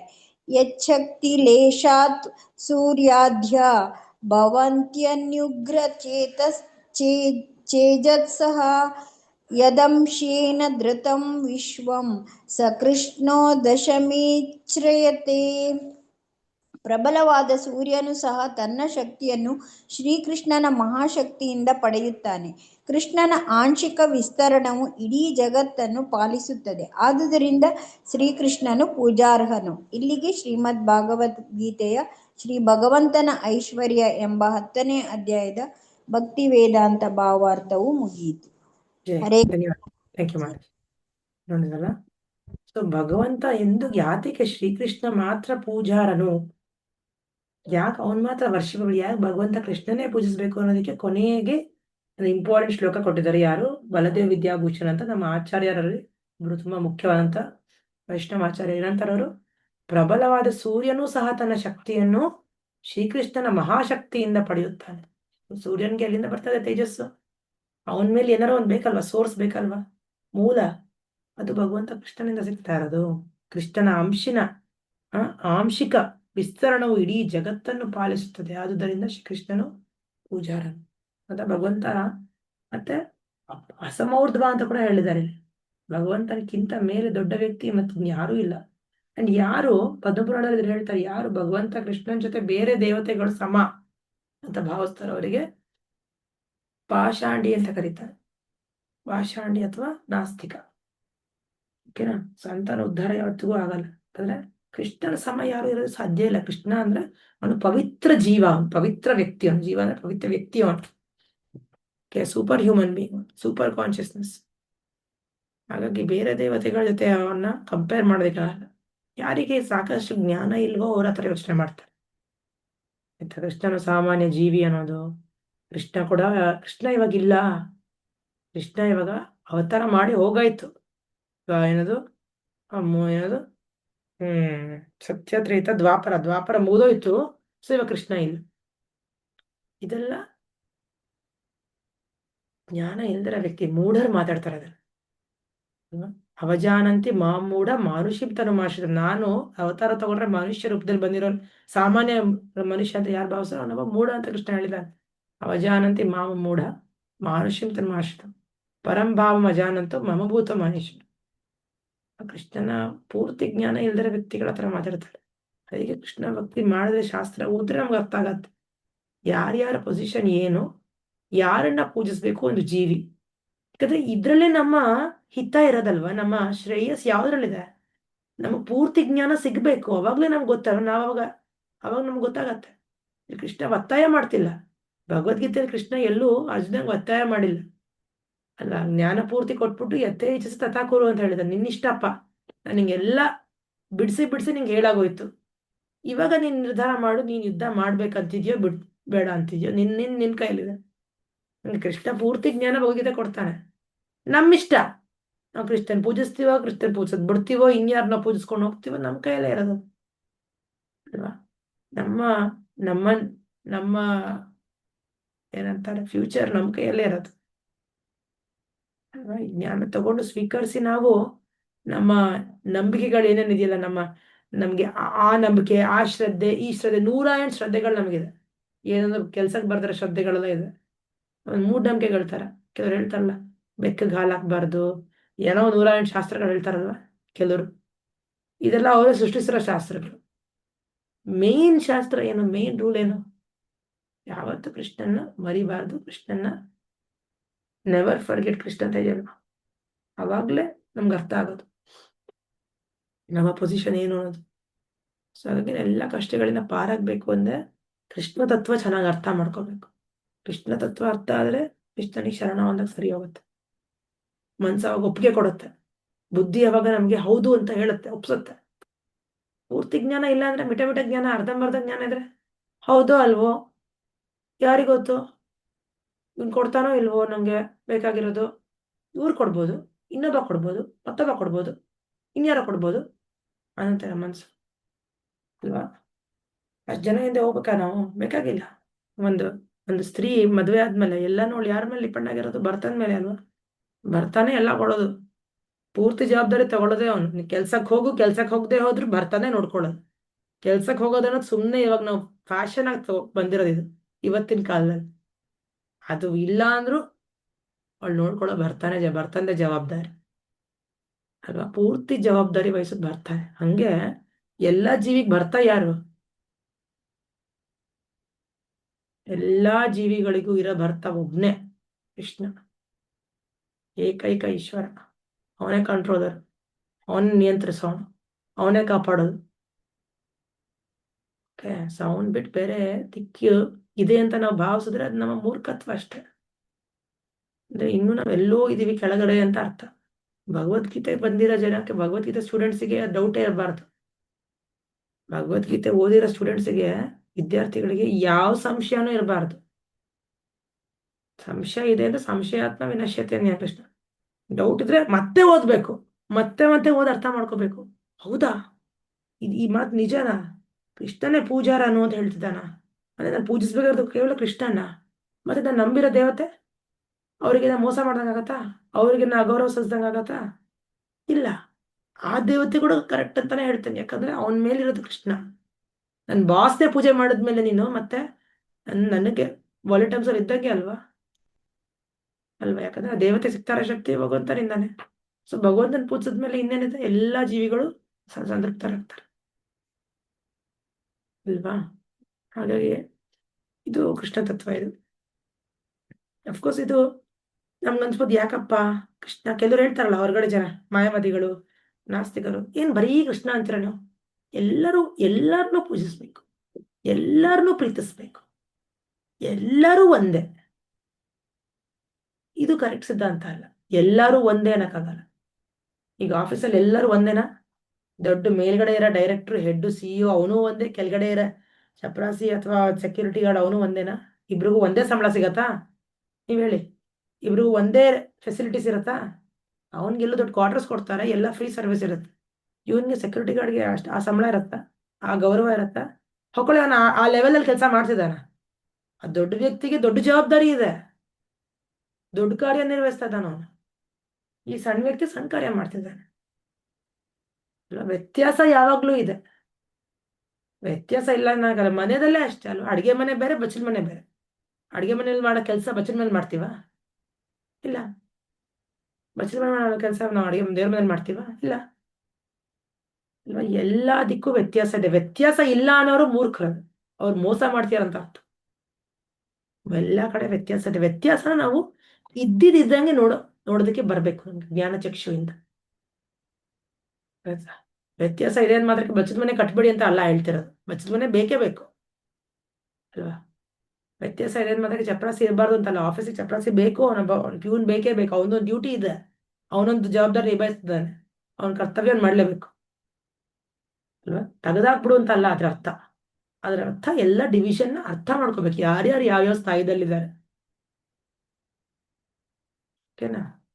ನೋಡ್ಕೊಂಡು ಎಲ್ರನ್ನೂ ಗೌರವಿಸ್ಬೇಕು, ನೋ ಡೌಟ್. ಆದ್ರೆ ಕೃಷ್ಣನ ಸ್ಥಾನ, ಭಗವಂತನ ಸ್ಥಾನ ಏನು ಅನ್ನೋದು ಅದು ಕೂಡ ನಮ್ಗೆ ಸರಿಯಾಗಿ ಅರ್ಥ ಆಗ್ಬೇಕು. ಅವಾಗ್ಲೇ ಜೀವಿ ಸರಿಯಾಗಿರೋ ವ್ಯಕ್ತಿನ ಪೂಜಿಸಕ್ ಸಾಧ್ಯ, ಸರಿಯಾಗಿರೋ ವ್ಯಕ್ತಿಗೆ ಶರಣ ಹೊಂದಕ್ ಸಾಧ್ಯ ಅಲ್ವಾ? ನಾವು ಹೇಳಲ್ವಾ, ಯಾರು ಎಸ್ಪೆಷಲಿ ಹೆಣ್ಮಕ್ಳ ಎಕ್ಸಾಂಪಲ್ ಹೇಳ್ತೀವಲ್ವ, ಅವಳು ಒಳ್ಳೆ ಮನೆಗೆ ಸೇರ್ಕೊಂಡ್ಲಪ್ಪ, ಒಳ್ಳೆ ಗಂಡನ ಕೈ ಹಿಡಿದ್ಲು, ಒಳ್ಳೆ ಮನೆ ಸೇರ್ಕೊಂಡು ಉದ್ಧಾರ ಆಯ್ತವಳ ಜೀವನ. ಯಾಕಂಗಂತೀವಿ ನಾವು? ಅವ್ನು ಯಾರು ಮೋಸ ಮಾಡೋನು, ಅಥವಾ ಆಮೇಲೆ ಅವನ ಬಗ್ಗೆ ಏನಾರು ಬಂಡವಾಳ ಗೊತ್ತಾಗಿದ್ರೆ ಏನಂತೀವಿ ನಾವು? ಅಯ್ಯೋ ಎಷ್ಟೆಲ್ಲ ಮೋಸ ಹೋದ ಹುಡುಗಿ ಅಂತೀವ ಇಲ್ವಾ? ಅಂತೀವಿ ನಾವು, ಅಂತೀವಿ. ಅದಕ್ಕೆ ಎಷ್ಟೆಲ್ಲ ಕಷ್ಟಪಟ್ಟು ಹೆಣ್ಮಕ್ಳಿಗೆ ಹುಡ್ಕಲ್ವಾ ಅದ? ನೋಡ್ಬೇಕ, ಸಂಬಂಧ ನೋಡ್ಬೇಕಾರೆ ಅದೇ ತರ ನಾವು ಶರಣ ಹೊಂದ್ಬೇಕು ಅಂದ್ರೆ ಸರಿಯಾಗಿರೋ ವ್ಯಕ್ತಿಗೆ ಶರಣ ಹೊಂದ್ಬೇಕು. ಅವಾಗ ನಾವು ಹ್ಯಾಪಿಯಾಗಿರ್ಬೋದು. ಅವಾಗ ಗಂಡ ಚೆನ್ನಾಗಿ ನೋಡ್ಕೋತಾನೆ ಅಂತ ಅರ್ಥ, ಕೃಷ್ಣ ಚೆನ್ನಾಗಿ ನೋಡ್ಕೋತಾನೆ ಅಂತ ಅರ್ಥ. ಅಂದ್ರೆ ಸರಿಯಾದ ಜಾಗ ಬಂದ್ವಿ ಅಂತ ಅರ್ಥ. ಅದಕ್ಕೆ ನಮ್ಮ ಶ್ರೇಯಸ್ಸು ಈ ಭಗವದ್ಗೀತೆ ಮಾತಲ್ಲೇ ಇರೋದು, ಕೃಷ್ಣನ್ ಮಾತಲ್ಲೇ ಇರೋದು. ಅದನ್ನ ನಾವು ಇದ್ದಿದ್ದಂಗೆ ತಗೋಬೇಕು, ಅದನ್ನ ಚೇಂಜ್ ಮಾಡಕ್ ಹೋಗ್ಬಾರ್ದು. ಇದಲ್ವೇನೋ ಅಲ್ವಾ? ಇದೆಲ್ಲ ನಾಸ್ತಿಕರು ಮಾಡೋ ಕೆಲಸಗಳು. ಬದಲಾಯಿಸೋದ್ರಲ್ಲಿ. ನಾನು ಅಂದ್ರೆ ನಾನು ಅಲ್ಲ ಅಂತ ತೆಗ್ದಾಕ್ತಾರೆ. ಅಹಂ ಅಂದ ತಕ್ಷಣ ಅಹಂ ಅಲ್ಲ ಅಂದ್ಬಿಡ್ತಾರೆ. ಅಹಂ ಅಂದ್ರೆ ಕೃಷ್ಣನಲ್ಲಿರೋ ಇನ್ನೊಬ್ಬ ವ್ಯಕ್ತಿ ಅಂತ. ಓಕೆ, ಸೊ ಅವರ ಭಾಷೆನ ಕೇಳಕ್ಕೂ ಹೋಗೋದು, ಕೇಳೋದ್ರಲ್ಲಿ ನಾವು ಟೈಮು ಕೊಡಬಾರ್ದು. ಇದು ಪರಂಪರೆಯಲ್ಲಿ ಬರ್ತಾ ಇರೋ ಜ್ಞಾನ ಆಸ್ ಇಟ್ ಈಸ್ ತಗೋಬೇಕಷ್ಟೆ. ಇದ್ರಲ್ಲಿ ಏನಿದೆ ನಷ್ಟ ನಮಗೆ ಏನೂ ಇಲ್ಲ. ಎಷ್ಟು ಸ್ವೀಟ್ ಆಗಿದೆ ಇದು. ಕೃಷ್ಣನ ಒಂದು ಗ್ಲೋರಿ ಕೇಳೋದಕ್ಕೆ ಎಷ್ಟು ಚೆನ್ನಾಗಿದೆ, ಎಷ್ಟು ಖುಷಿ ಆಗ್ತಿಲ್ವಾ? ಇಷ್ಟೆಲ್ಲ ಆಯ್ತಾನ ನಾನು ಪೂಜಿಸೋ ಭಗವಂತಂದು ಐಶ್ವರ್ಯಗಳು ಇಷ್ಟೆಲ್ಲ ಕೇಳಿದ್ನ ಅಂತ ನಿಮ್ಗೆ ಅನ್ಸ್ತಿಲ್ವಾ? ಒಂದು ಏನೋ ಎಷ್ಟೋ ಸಮೃದ್ಧಿ ಅನ್ಸ್ತಿಲ್ಲ ನಿಮ್ಗೆಲ್ರಿಗೂ? ಇಷ್ಟೆಲ್ಲ ಕೇಳಿದ್ಮೇಲೆ ಅಪ್ಪ ಇಷ್ಟೆಲ್ಲ ಇದೆಯಾ ಕೃಷ್ಣನ್ ಗ್ಲೋರಿ ಅನ್ಸುತ್ತೆ. ಅದು ಇಷ್ಟು ಅಲ್ಲ ಅಂತ ಹೇಳಿದ್ರಿ. ಇದೆಲ್ಲ ಬರೀ ಪ್ರಮುಖವಾಗಿರೋದಂತ ಕೃಷ್ಣ ಹೇಳಿದ. ಇಷ್ಟೇ ಅಲ್ಲ, ನಂದು ಇನ್ನೂ ಎಷ್ಟೋ ಇದೆ. ನಿಧಾನ ಗೊತ್ತಾಗತ್ತೆ ನಮ್ಗದು. ಹಾಗೆ ಕೃಷ್ಣನ ಐಶ್ವರ್ಯ ನಾವು ತಿಳ್ಕೊಂಡ್ರೆ, ಭಗವಂತನ ಒಂದು ಗ್ರೇಟ್ನೆಸ್ ನಮ್ಗೆ ಅರ್ಥ ಆದ್ರೆ, ಅವಾಗ ನಮ್ಗೆ ನಮ್ಮ ಶ್ರದ್ಧೆ ಹೆಚ್ಚಾಗತ್ತೆ. ಅದಕ್ಕೆ ಕೃಷ್ಣ ಇಷ್ಟೆಲ್ಲ ಹೇಳ್ತಾ ಇರೋದು ಐಶ್ವರ್ಯಗಳ ಬಗ್ಗೆ. ಅದಕ್ಕೆ ಎಲ್ಲಾ ದೇವತೆಗಳಲ್ಲೂ ಒಂದೊಂದು ಗುಣ ಹೇಳಿದ. ಸ್ಕಂದ ಯಾರು ಅಲ್ವಾ, ಆಮೇಲೆ ಶಿವ ಯಾರು, ಗಂಗೆ ಯಾರು, ಎಲ್ಲ ನಾನೇ ಅಂತಾರೆ ಕೃಷ್ಣ. ಅವ್ರು ಇಂಡಿಪೆಂಡೆಂಟ್ ಆಗಿ ಏನೋ ಅವ್ರ ಪೊಸಿಷನ್ ಇಲ್ಲ, ಅರ್ಥ ಮಾಡ್ಕೊಳ್ಳಿ. ಅವರೆಲ್ಲ ಎಷ್ಟೇ ಅವರು ಪವರ್ ಇದ್ರು, ಶಕ್ತಿ ಇದ್ರು ಕೂಡ ಅವ್ರಗಳಿಗೆ, ಎಲ್ಲ ದೇವತೆಗಳಿಗೆ ಇಂಡಿಪೆಂಡೆಂಟ್ ಅಲ್ಲ. ಅವ್ರು ಯಾರು ಸ್ವತಂತ್ರ ಅಲ್ಲ. ಅವರೆಲ್ಲರೂ ಕೃಷ್ಣನ ಮೇಲೆ ಡಿಪೆಂಡ್ ಆಗಿದ್ದಾರೆ. ಅದನ್ನ ಅರ್ಥ ಮಾಡ್ಕೋಬೇಕು ನಾವು. ಅವ್ರಿಗೆ ಸಿಗ್ತಾ ಇರೋ ಪವರು ಭಗವಂತನಿಂದ ಸಿಗ್ತಾ ಇರೋದು. ಸೂರ್ಯನಿಗೆ ಸಿಗ್ತಾ ಇರೋಂಥ ಪವರು ಭಗವಂತನಿಂದ ಸಿಗ್ತಾ ಇರೋದು. ಗೊತ್ತಾಯ್ತಾ? ಸೊ ಅವ್ರ ಪೊಸಿಷನ್ ಕಮ್ಮಿ ಅಂತ ಅರ್ಥ. ಒಬ್ಬರ ಮೇಲೆ ಡಿಪೆಂಡ್ ಆಗಿದಾರೆ ಅಂದ್ರೆ ಏನರ್ಥ? ಕಮ್ಮಿ ಅಂತಾನೆ ಅರ್ಥ ಅಲ್ವಾ? ಪೂರ್ತಿ ಇಂಡಿಪೆಂಡೆಂಟ್. ವಿರಾಟ್ ಯಾರು? ವಿರಾಟ್ ಕೇವಲ ಕೃಷ್ಣನೇ. ಯಾರ ಮೇಲೆ ನಿರ್ಭರ ಆಗಿಲ್ಲ ಅವನು. ಪುರುಷ ಅವನು, ಪುರುಷೋತ್ತಮ. ಸೊ ಹಾಗಾಗಿ ಅದು ಇದೆ. ಈ ಅಧ್ಯಾಯ ಏನಾದ್ರು ಪ್ರಶ್ನೆ ಇತ್ತ ಯಾರಿಗಾರು? ಸ್ಟಾಪ್ ಮಾಡೋಣ.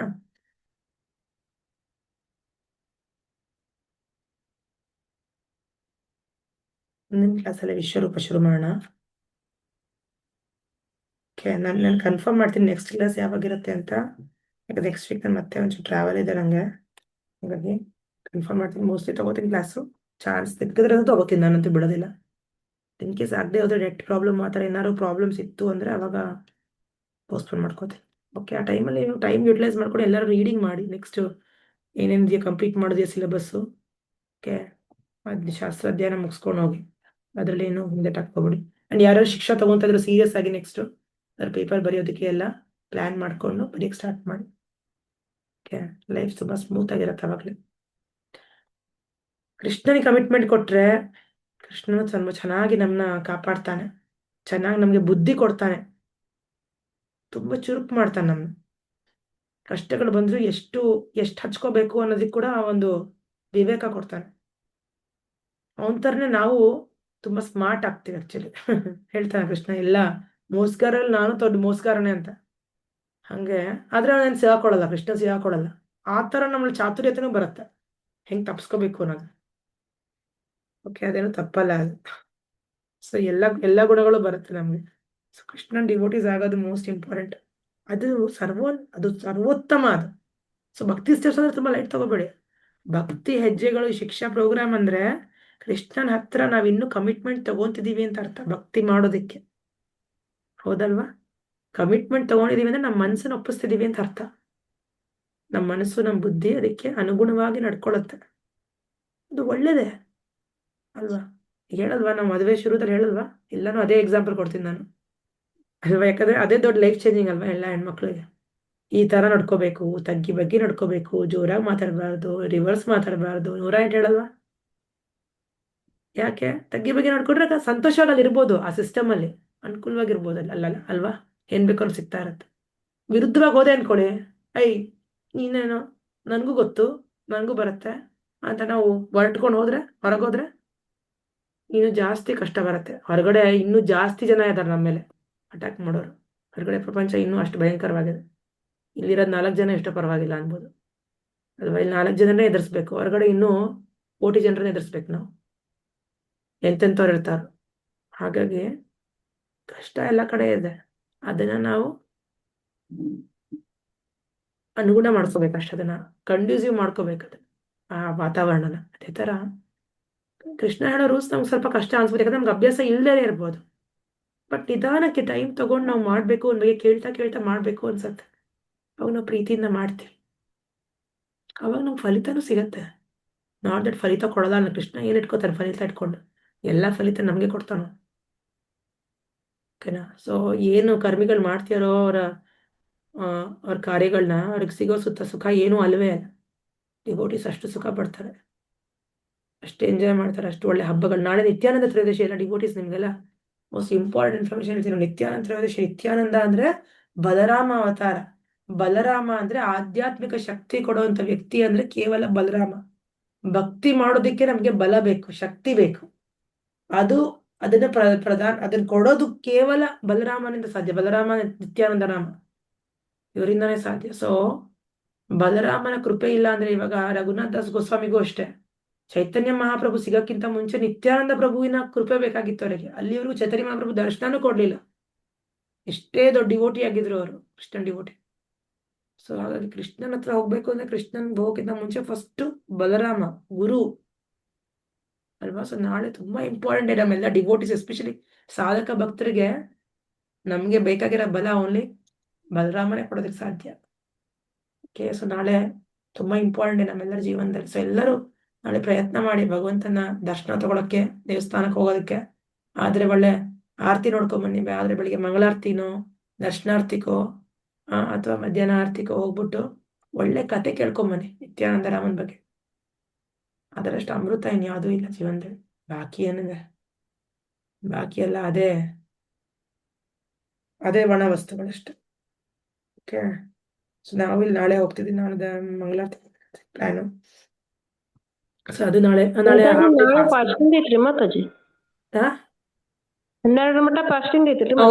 ಹೌದು, ನಾಳೆ 12 ಗಂಟೆವರೆಗೂ ಫಾಸ್ಟಿಂಗ್ ಮಾಡಕ್ಕಾದ್ರೆ ಎಲ್ರು ದಯವಿಟ್ಟು ಮಾಡಿ. ತುಂಬಾ ಇಂಪಾರ್ಟೆಂಟ್ ನಾಳೆ, ತುಂಬಾ ಮುಖ್ಯ. ಓಕೆನಾ? ಸೊ ಫಾಸ್ಟಿಂಗ್ ಟಿಲ್ 12 ಗಂಟೆವರೆಗೂ ಏನೋ ತಗೊಳ್ದೇನೆ ಇರೋದು. ಓಕೆ, ಆಮೇಲೆ ಒಳ್ಳೆ ಚಾಂಟಿಂಗ್ ಮಾಡಿ. ಜಸ್ಟ್ ನೀವು ಏನ್ ಜಪ ಮಾಡ್ತೀರ ಮುಂದುವರಿಸಿ. ಆದ್ರೆ 1 ರೌಂಡ್ ಎಕ್ಸ್ಟ್ರಾ ಮಾಡಿ, 1-2 ರೌಂಡ್. ನಿತ್ಯಾನಂದನ ಬಗ್ಗೆ ಚೆನ್ನಾಗಿ ಕೇಳಿಸ್ಕೊಳ್ಳಿ, ಒಳ್ಳೆ ಕ್ಲಾಸು. ಓಕೆ, ನಾಳೆ ಏನಾದರೂ ಒಳ್ಳೆ ಕ್ಲಾಸ್ ಇದ್ರೆ ನಾನು ಫಾರ್ವರ್ಡ್ ಮಾಡ್ತೀನಿ ನಿಮ್ಗೆ. ಎಷ್ಟು ಜನ ಇರುತ್ತೆ ನಮ್ಮ ಟೆಂಪಲಲ್ಲಿ ಬರ್ತಾ ಇರುತ್ತೆ, ಎಲ್ಲ ಹೇಳ್ತಿರ್ತಾರೆ ತುಂಬ ನ್ಯೂಸ್. ಸೊ ನಿಮ್ಗೆ ಹತ್ರ ದೇವಸ್ಥಾನಕ್ಕೆ ಹೋಗಿ, ನಾಳೆ ಒಳ್ಳೆ ಕತೆ ಇರುತ್ತೆ. 12 ಗಂಟೆಗೆ ಫಾಸ್ಟ್ ಬ್ರೇಕಿಂಗ್ ಇರುತ್ತೆ, ಊಟ ಮಾಡ್ಕೊಂಡು ಬರ್ಬೋದು, ಒಳ್ಳೆ ಪ್ರಸಾದ ಇರುತ್ತೆ. ಓಕೆ, ಎಸ್, ಏನಾದ್ರು ಪ್ರಶ್ನೆ ಇತ್ತಾ? ಏನಿಲ್ವಾ? ಸ್ಟಾಪ್ ಮಾಡೋಣ. ವಾಂಛಕಲ್ಪತರುಭ್ಯಶ್ಚ ಕೃಪಾ ಸಿಂಧುಭ್ಯಶ್ಚ ಪತಿತಾನಾಂ ಪಾವನೇಭ್ಯೋ ವೈಷ್ಣವೇಭ್ಯೋ ನಮೋ ನಮಃ. अनंत कोटि वैष्णव वृंद की जय। जय श्री प्रभुपाद की जय। वराह द्वादशी महामहोत्सव की जय। भागवतम की जय। और प्रेमानंदे हरि हरि बोल। हरे कृष्णा। हरे कृष्ण।